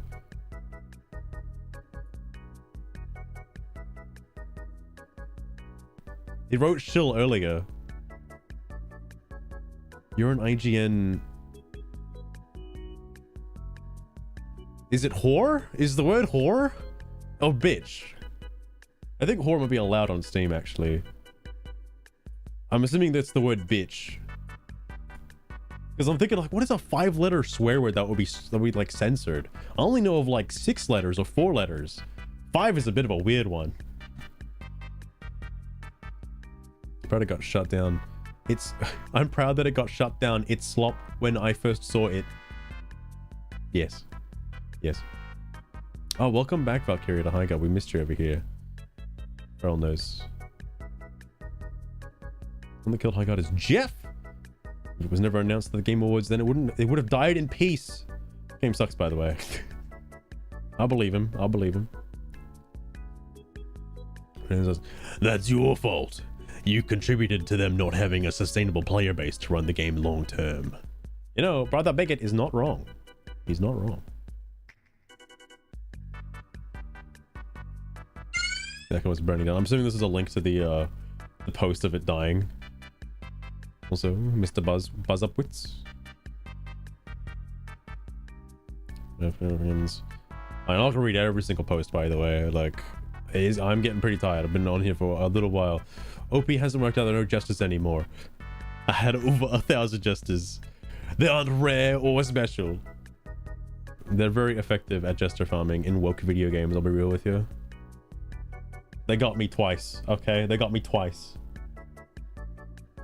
I do wonder what Jim said is up to. Oh my god, I totally forgot about this post. Holy shit, oh my god. I gotta read this before I go to bed. Okay. So basically, Highguard, it's dead. Whatever. Game sucks. It's shit, it's garbage. Moving on, alright. Hate microtransaction games. I think they're awful. Anyway, moving on. My second favorite character behind Jim Sid is Deathseer. It is crazy to see Deathseer making a post. This is recent, by the way. I thought this was like March last year because I swear to God, I saw this post before. This is a different post, but it's the same concept. All right. This is from Monster Hunter Wilds. Again, just keep this in mind. Devs never learn. The game started out great, tough, but balanced. Then everyone and their sister, who was a tryhard from Monster Hunter World, flooded in and whined, moaned, and complained. It's too easy. At first, the devs used their brains and ignored these players, but then, like the petty tryhards they are, they ran to social media and bombed them until sales dropped to the point the devs caved and gave the tryhards what they wanted. At first, it wasn't too bad, just tempered monsters. Okay, a bit unfair at times, but manageable with the right party. But this wasn't enough for the tryhards. They wanted the arc-tempered. The most unbalanced, unfair, and downright killing the player for no reason than I'm arc-tempered out of nowhere versions of monsters to ever exist. Now, you might be thinking, then don't run them then. Sorry. His phrasing this in such a weird way.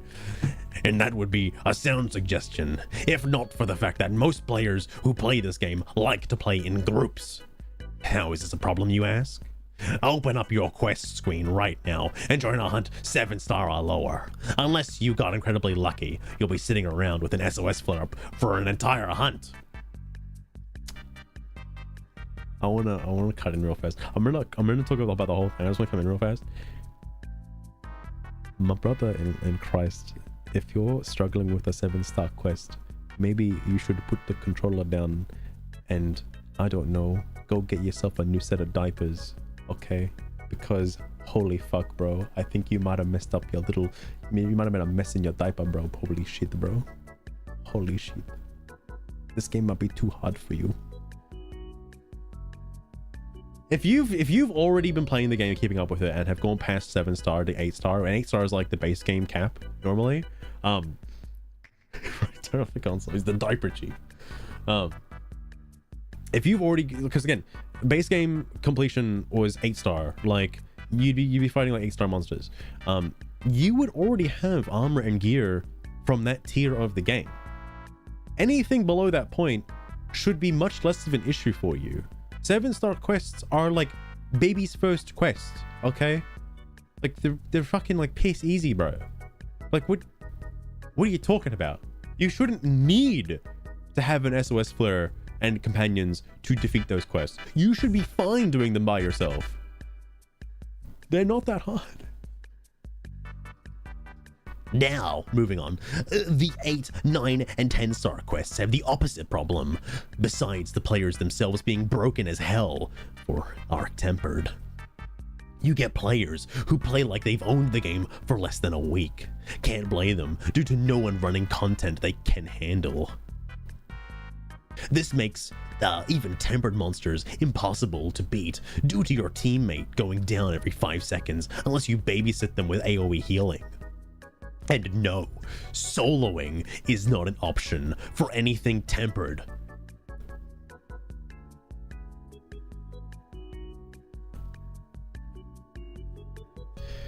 Sorry, the bit has already lost all meaning. The bit has already lost its meaning.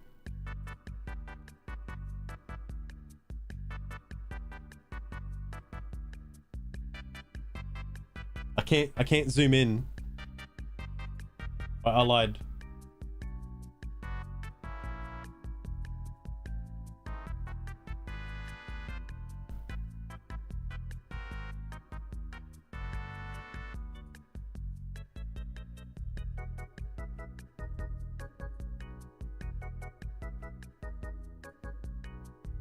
Solo isn't an option for tempered quests.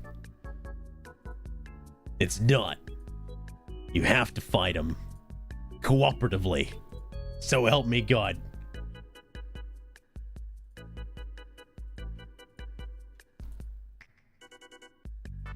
Anyone who claims they did is lying and or cheating, or use NPC hunters. Don't link me any videos either. I have no interest in seeing a clearly edited video to make it look like it's manageable. Don't even bother suggesting soloing and arc-tempered. If I wanted to fight something that I'd have zero chance of beating, and very little even in a group, I'd launch up Elden Ring and try to solo the DLC final boss, and nothing but a broken sword. Funny how nearly every single person's reply to this thread has been a tryhard. It's almost like they know I'm talking about them specifically, as in you, the person planning to reply to this thread and comment how supposedly bad at the game I am right now. I think Hidetsuya might have like a, I know he's like he's got to be clown farming, but like I wonder if he's got like a humiliation fetish or something, because like, bro, what are you doing, man? What are you doing? All right, let's go through this. So, yes, a lot of people in the early days of Monster Hunter Wilds said the game was too easy, because it was. Monster Hunter World was already too easy, and I'm glad Iceborne actually upped the difficulty somewhat and made monsters a little bit more challenging. Monster Hunter Wilds has made the game yet again more easier by giving you more like cancelable. Like your move sets are even more fluid now than they ever have been ever in the past. So you're never committed to really anything ever. Plus there's new things you can do. Weapons are more fluid and stuff like that. The encyclopedia change and things like that. There's new stuff that makes the game easier and whatnot. You've got fucking I was trying to compare it to Rise, by the way. It's like you got mounting and you got wounding. Like there's just more ways to take advantage of a monster to subdue it faster. Not in the same case of like Monster Hunter World's like wounding system, but the wounds are kind of the same. Well, they technically function the same way. Like you just do more damage and you have like wound specific attacks that are just like pretty broken. But like the sacred and stuff like that, like traversal and things like that, the amount of base camps you can have on a single area, like it's just all it all leads to the game being like far more easier than any other Monster Hunter game has ever been in the past, right? So there really was a need for a difficulty spike or something to like actually make the game somewhat challenging. Now, second part about the sales dropping and like the bad reviews and stuff. The bad reviews only came from Steam, because the game did not run well on PC. That is it. Every other outlet for the game is fine. Like if you play on Xbox, you play on PlayStation, the game's fine. There's no issues with it. It's only people having suboptimal PCs that have massive issues that make the game unplayable, that aren't really like dictated on the like store purchase screen, and people were upset about that. And that's where a lot of the negative reviews came from, and like trying to warn people to not buy the game. Anyway, if you're struggling with tempered monsters, again, I defer to my earlier statement, go get yourself another diaper, okay? Because the tempered monsters themselves aren't that bad. Like, only the DLC ones were a bit rough. When they started bringing out like tempered Lagiacrus, I can see why he could be a bit rough, but you don't have to kill him, by the way. You're not required to. Is optional. Something I would say that is a bit fucked up, that is semi required for some unlocks, is Savage Omega Planetes. I do not like that fight, period, hands down. The regular one's fine. Its mechanics are understandable enough and it's okay, but the Savage version, I wouldn't say that's fun. Okay, if you were looking for a challenge, I'd pick him. Okay, but like everything else is fine. Anyway, they wanted the Arc Tempered. Arc Tempered were inevitable. They're in World as well. Everybody liked Arc Tempered. And this is also totally incorrect, by the way. The only Arc Tempered I haven't actually fought yet is Arc Tempered Arkveld, because that's the new one. I think I've done all the other ones. Like Jindahan, fucking... Oh, I don't know if I've done New Udra yet. I think I have. I could be wrong, though. Raidao was alright. And Uthduna was like piss easy. Like Uthduna is already piss easy, and Raidao is also kind of piss easy too. So their Arc Tempered versions weren't really any different than their regular counterparts. Again, if you're struggling, I'm sorry. I'm sorry, man. Like, if you've been playing the game for like hundreds of hours, I think you're fine. Okay. You know, like, you know, most players who like this game play in groups. Deathseer is complaining because he's got some friends that like the game and only plays when his friends want to play the game. And his friends are bad at the game. Like, way to out your friends, bro. Way to dox your friends for being bad at a video game. That's so sad. Holy shit. I already mentioned my stipulation around 7-star quests. Again, like, once you've beaten the game, you really don't have to be like using SOS flows for 7-star quests. You don't really need to be using SOS flows in general, I would say, until maybe like shit like Gogmazios and stuff. Because that shit's like, it's not that it's annoying, it's more like just a slog to get through solo, and you need to be killing it like as quickly and efficiently as possible, to just maximize your time having to deal with it. That's pretty much the only reason. You can do any quest solo if you really wanted to, you know. Nothing stopping you. Also, again, broken Arc Tempered, by the way. Like, I'm sure if you go into the fight with like 200 defense and like a rarity 6 weapon, yeah, I'd kill myself too. But like, you'd probably want to have like on level gear, at least, at the minimum, when going in. But I'm not gonna take this post seriously. I already know who Deathseer is. I feel like he just shit posts a lot. So, you know, I mean, look, he's on my friends list. Look at that. He's a clown. I love him. Also, 210 posts, by the way, in like 3 days. I guess 4 days now. It's a new day. Pretty crazy. Struggling with randoms, use NPC hunters as valid choice. I was go with Nadia, Night Mist, and Rosso. There's a new guy called like Kai or something. There's a guy that got released recently. I say recent, it's like months ago now. Who's got like a hunting horn. He's a godsend. All right, that guy, the hunting horn guy, love him so much. All right, because I have him assigned as the first one, so he always gets in and gives me buffs before rangers get in. All right, I love that guy. He's enough to carry the entire hunt. Bait used to be believable. Fuck. Please go troll another thread. I have no interest in someone trying to downplay my thread because they think they're funny. Oh my god. Wait. It's kind of funny to think that everyone is cheating. Oh, dude, that's a memory unlock. The whole reason why I encountered Deathseer in the first place is because he thinks everyone's cheating in Master Duel. Oh my god, he still thinks everyone's cheating in Elden Ring. Thinks everyone's cheating in fucking Monster Hunter. My god.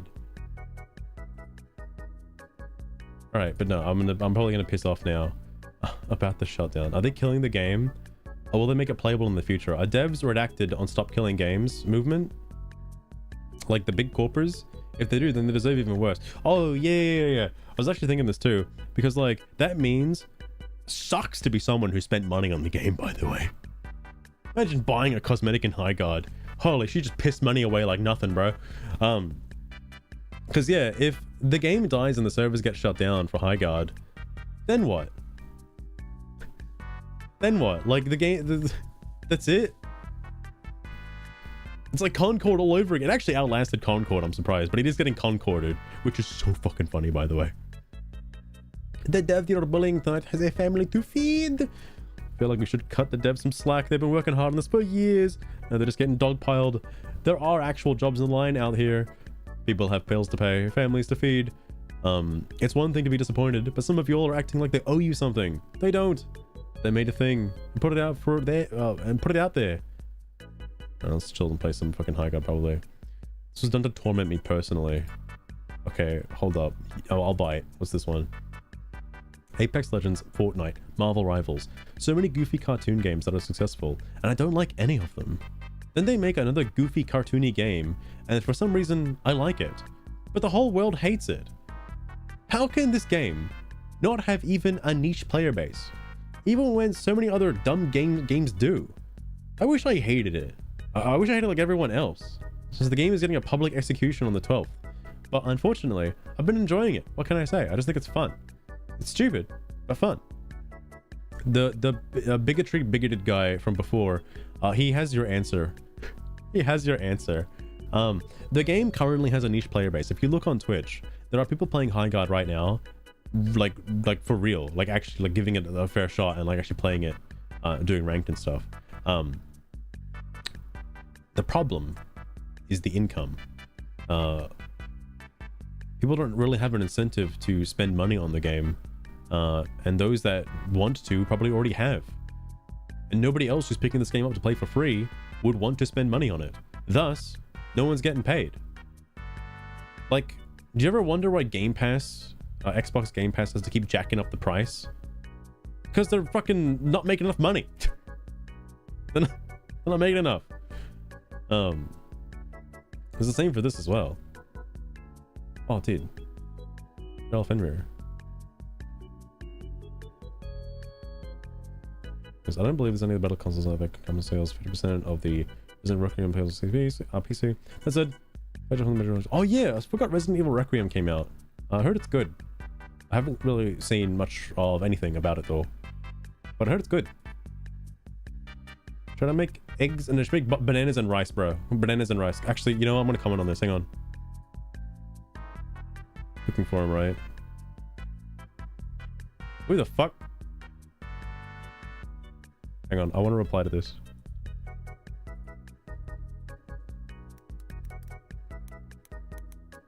Oh my god, I keep fat fingering.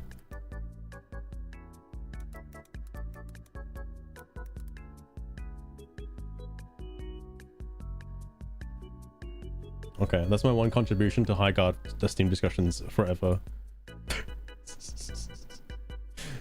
The Chuds won! Oh no! Again, I don't even want to win. Neither do I want to participate in this redacted culture war. Just start doing products for customers again, please. I mean, half of you devs end up in another woke HR big studio with checkboxes with their games. I know, that's... Oh, look, he's asking for, like, cooking ideas, alright? It's the only recipe I heard recently that's, like, gotten a lot of praise around social media. Bananas and rice, everyone's talking about it. That's good. The internal report just dropped. Wait, hang on. Hang on. When did this come out? January 29? Oh, this was well before.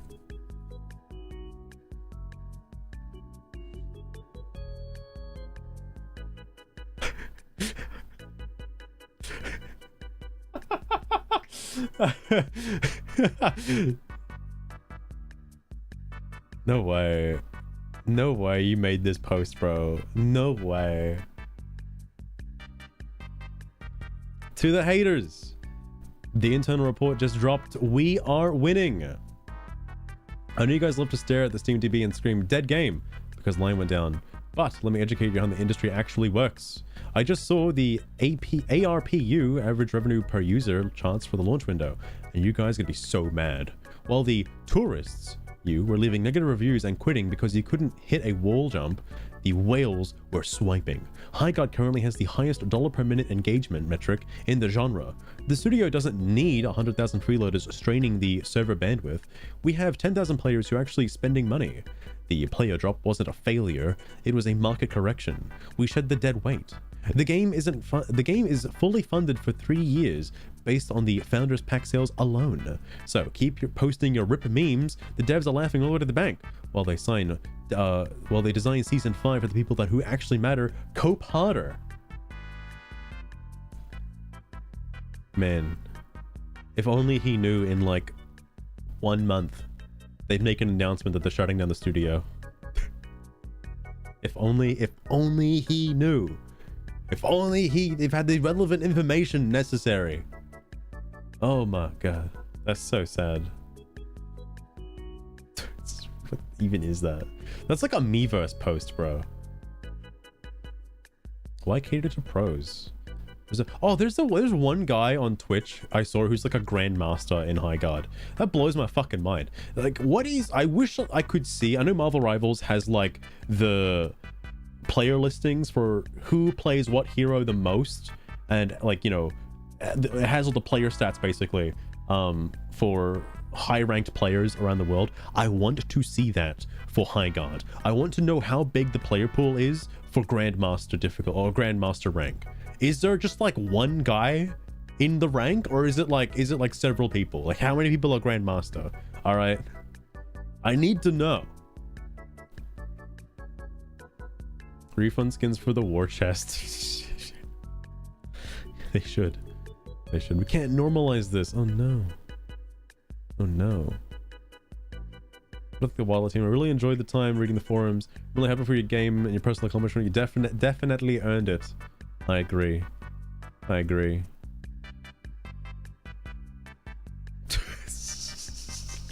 What?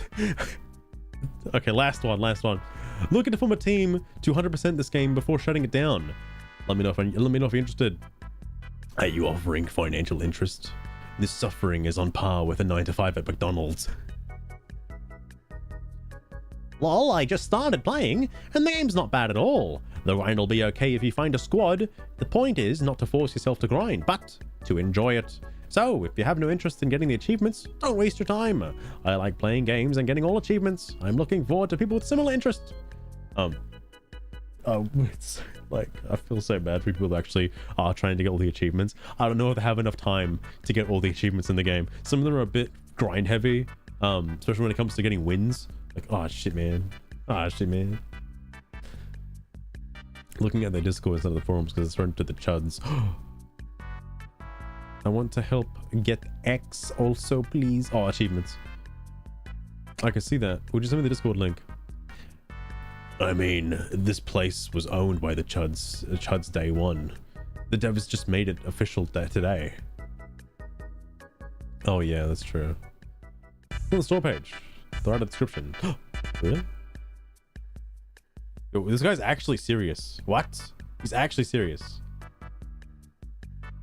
Only half the achievements. How? Okay, look. How would you reasonably get these? A lot of them require like playing as a certain hero, enough times and completing certain objectives as such heroes. It would just take a lot of time, bro. Like, holy fuck. How much you're paying? This shit's ridiculous. I'm tempted to click on this, but I don't know what it is. I'll open it in a new tab, actually.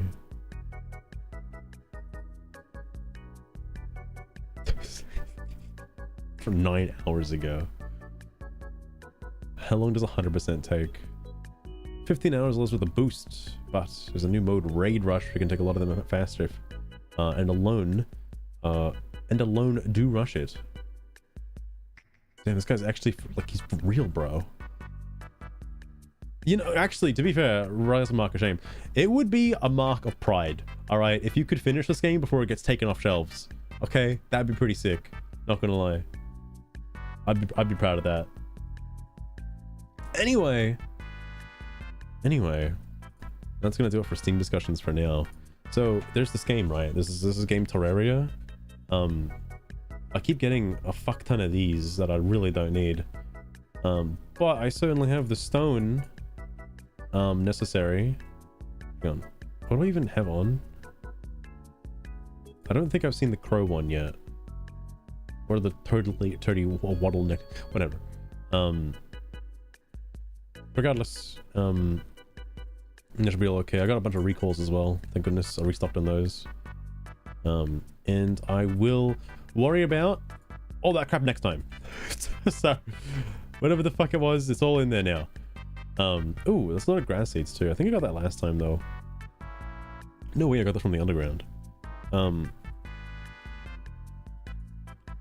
Terraria grinding was worth. It was definitely worth. But now, I shall piss off. I do kind of feel bad for Highguard though, like on a real scale, because like the people who played it, they're gonna be losing such a good game. It's just like Concord. It's literally Concord 2. I was expecting them to keep the game alive a little bit like longer, because I don't think the game needed to be server based. I mean, they only have like fucking 10 people playing right now, but like I don't think it had to be a server-based game. Why not just have it like peer-to-peer, so you can just keep the game running forever? Of course that, well, actually no, I guess I can't, because that kind of opens the game up to being like easier to hack in a sense, and they basically made the game like unable to use like hacking too. Well, I guess that's fine, I suppose. I don't know if like secure boot really like does anything. I forgot that the game is one of the secure boot games, similar to Battlefield as well. Totally forgot about that. But it's gone now. Highguard's leaving. It did last longer though. I think the only reason why it lasted longer is because it didn't lose as much money. Concord must have done real bad. And I know everyone's looking at Marathon as the next big Concord, as Concord 3. So I don't know if it actually will end up the same way. You slacker. Stream's dying anyway, so tease me double tomorrow, or I'll hunt you down myself. Alright, sugar, relax. I don't think Marathon would fail though, necessarily. This is just my personal opinion, because Bungie's backing it. Bungie has like enough money to, like, you know, take a loss, basically. I don't think they're gonna like scrap it from the internet unless it's really bad. Okay, like if it's really bad, probably. But I think it'll have like enough players, and they're probably not gonna mind like dumping money in it into it for a little while. Highguard being an indie studio, I don't think has the luxury of keeping the lights on with a dwindling player base. Marathon probably could though. Indie, well, like, okay, indie funded by Tencent. Okay, like indie funded by Tencent. I like, look, I said it before, and I do still think that Highguard did suffer from toxic positivity when it came to their creation in the design studio. Siren cheese. You mean that creamy, seductive stuff I rub all over before bedtime? Well, all Keeps right. me wet and dreaming of Okay. master. Jesus Christ. But essentially, no, a lot of these multiplayer games usually have like beta tests and stuff like that, just for feedback, you know, just from like how players like dealt with oh fuck, that reminds me, I gotta check the Red Thread Discord for the feedback on Hello Sunshine. Oh my god. Oh my god, I totally forgot. The things like Over, by the way, they had a playtest is done now. It was just a couple days. I got in my couple of hours. I sent my feedback.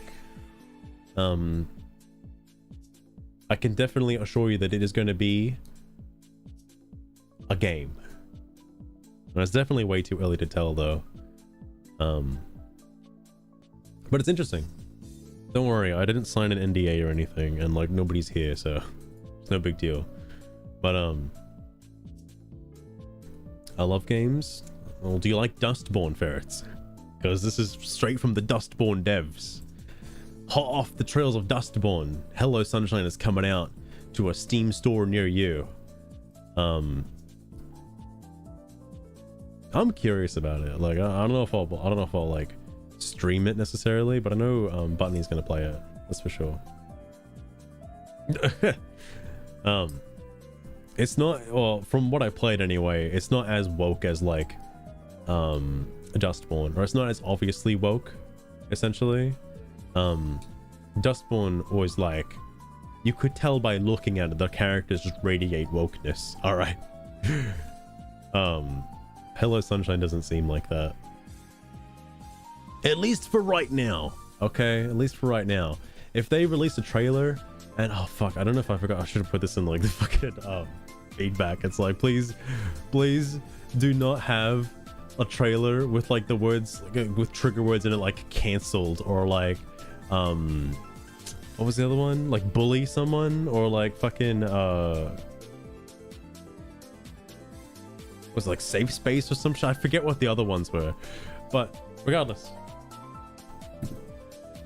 I'm gonna fuck off now. I'm gonna have to catch you guys next time. Don't know when it'll be, because I need to play some games, watch some movies. Well, I say movies, like fucking 3-hour long fucking video essays, right? But like afterwards, eventually I'll come back to it. I'll probably do more Terraria, because I need to build more things. When I think of the next thing that I want to build, I will do that in Terraria. That's my next goal. But for now, we're signing off. Hopefully next time I come back, I won't have a cold anymore. All right, we'll see. But anyway, take care, and I'll see you next time.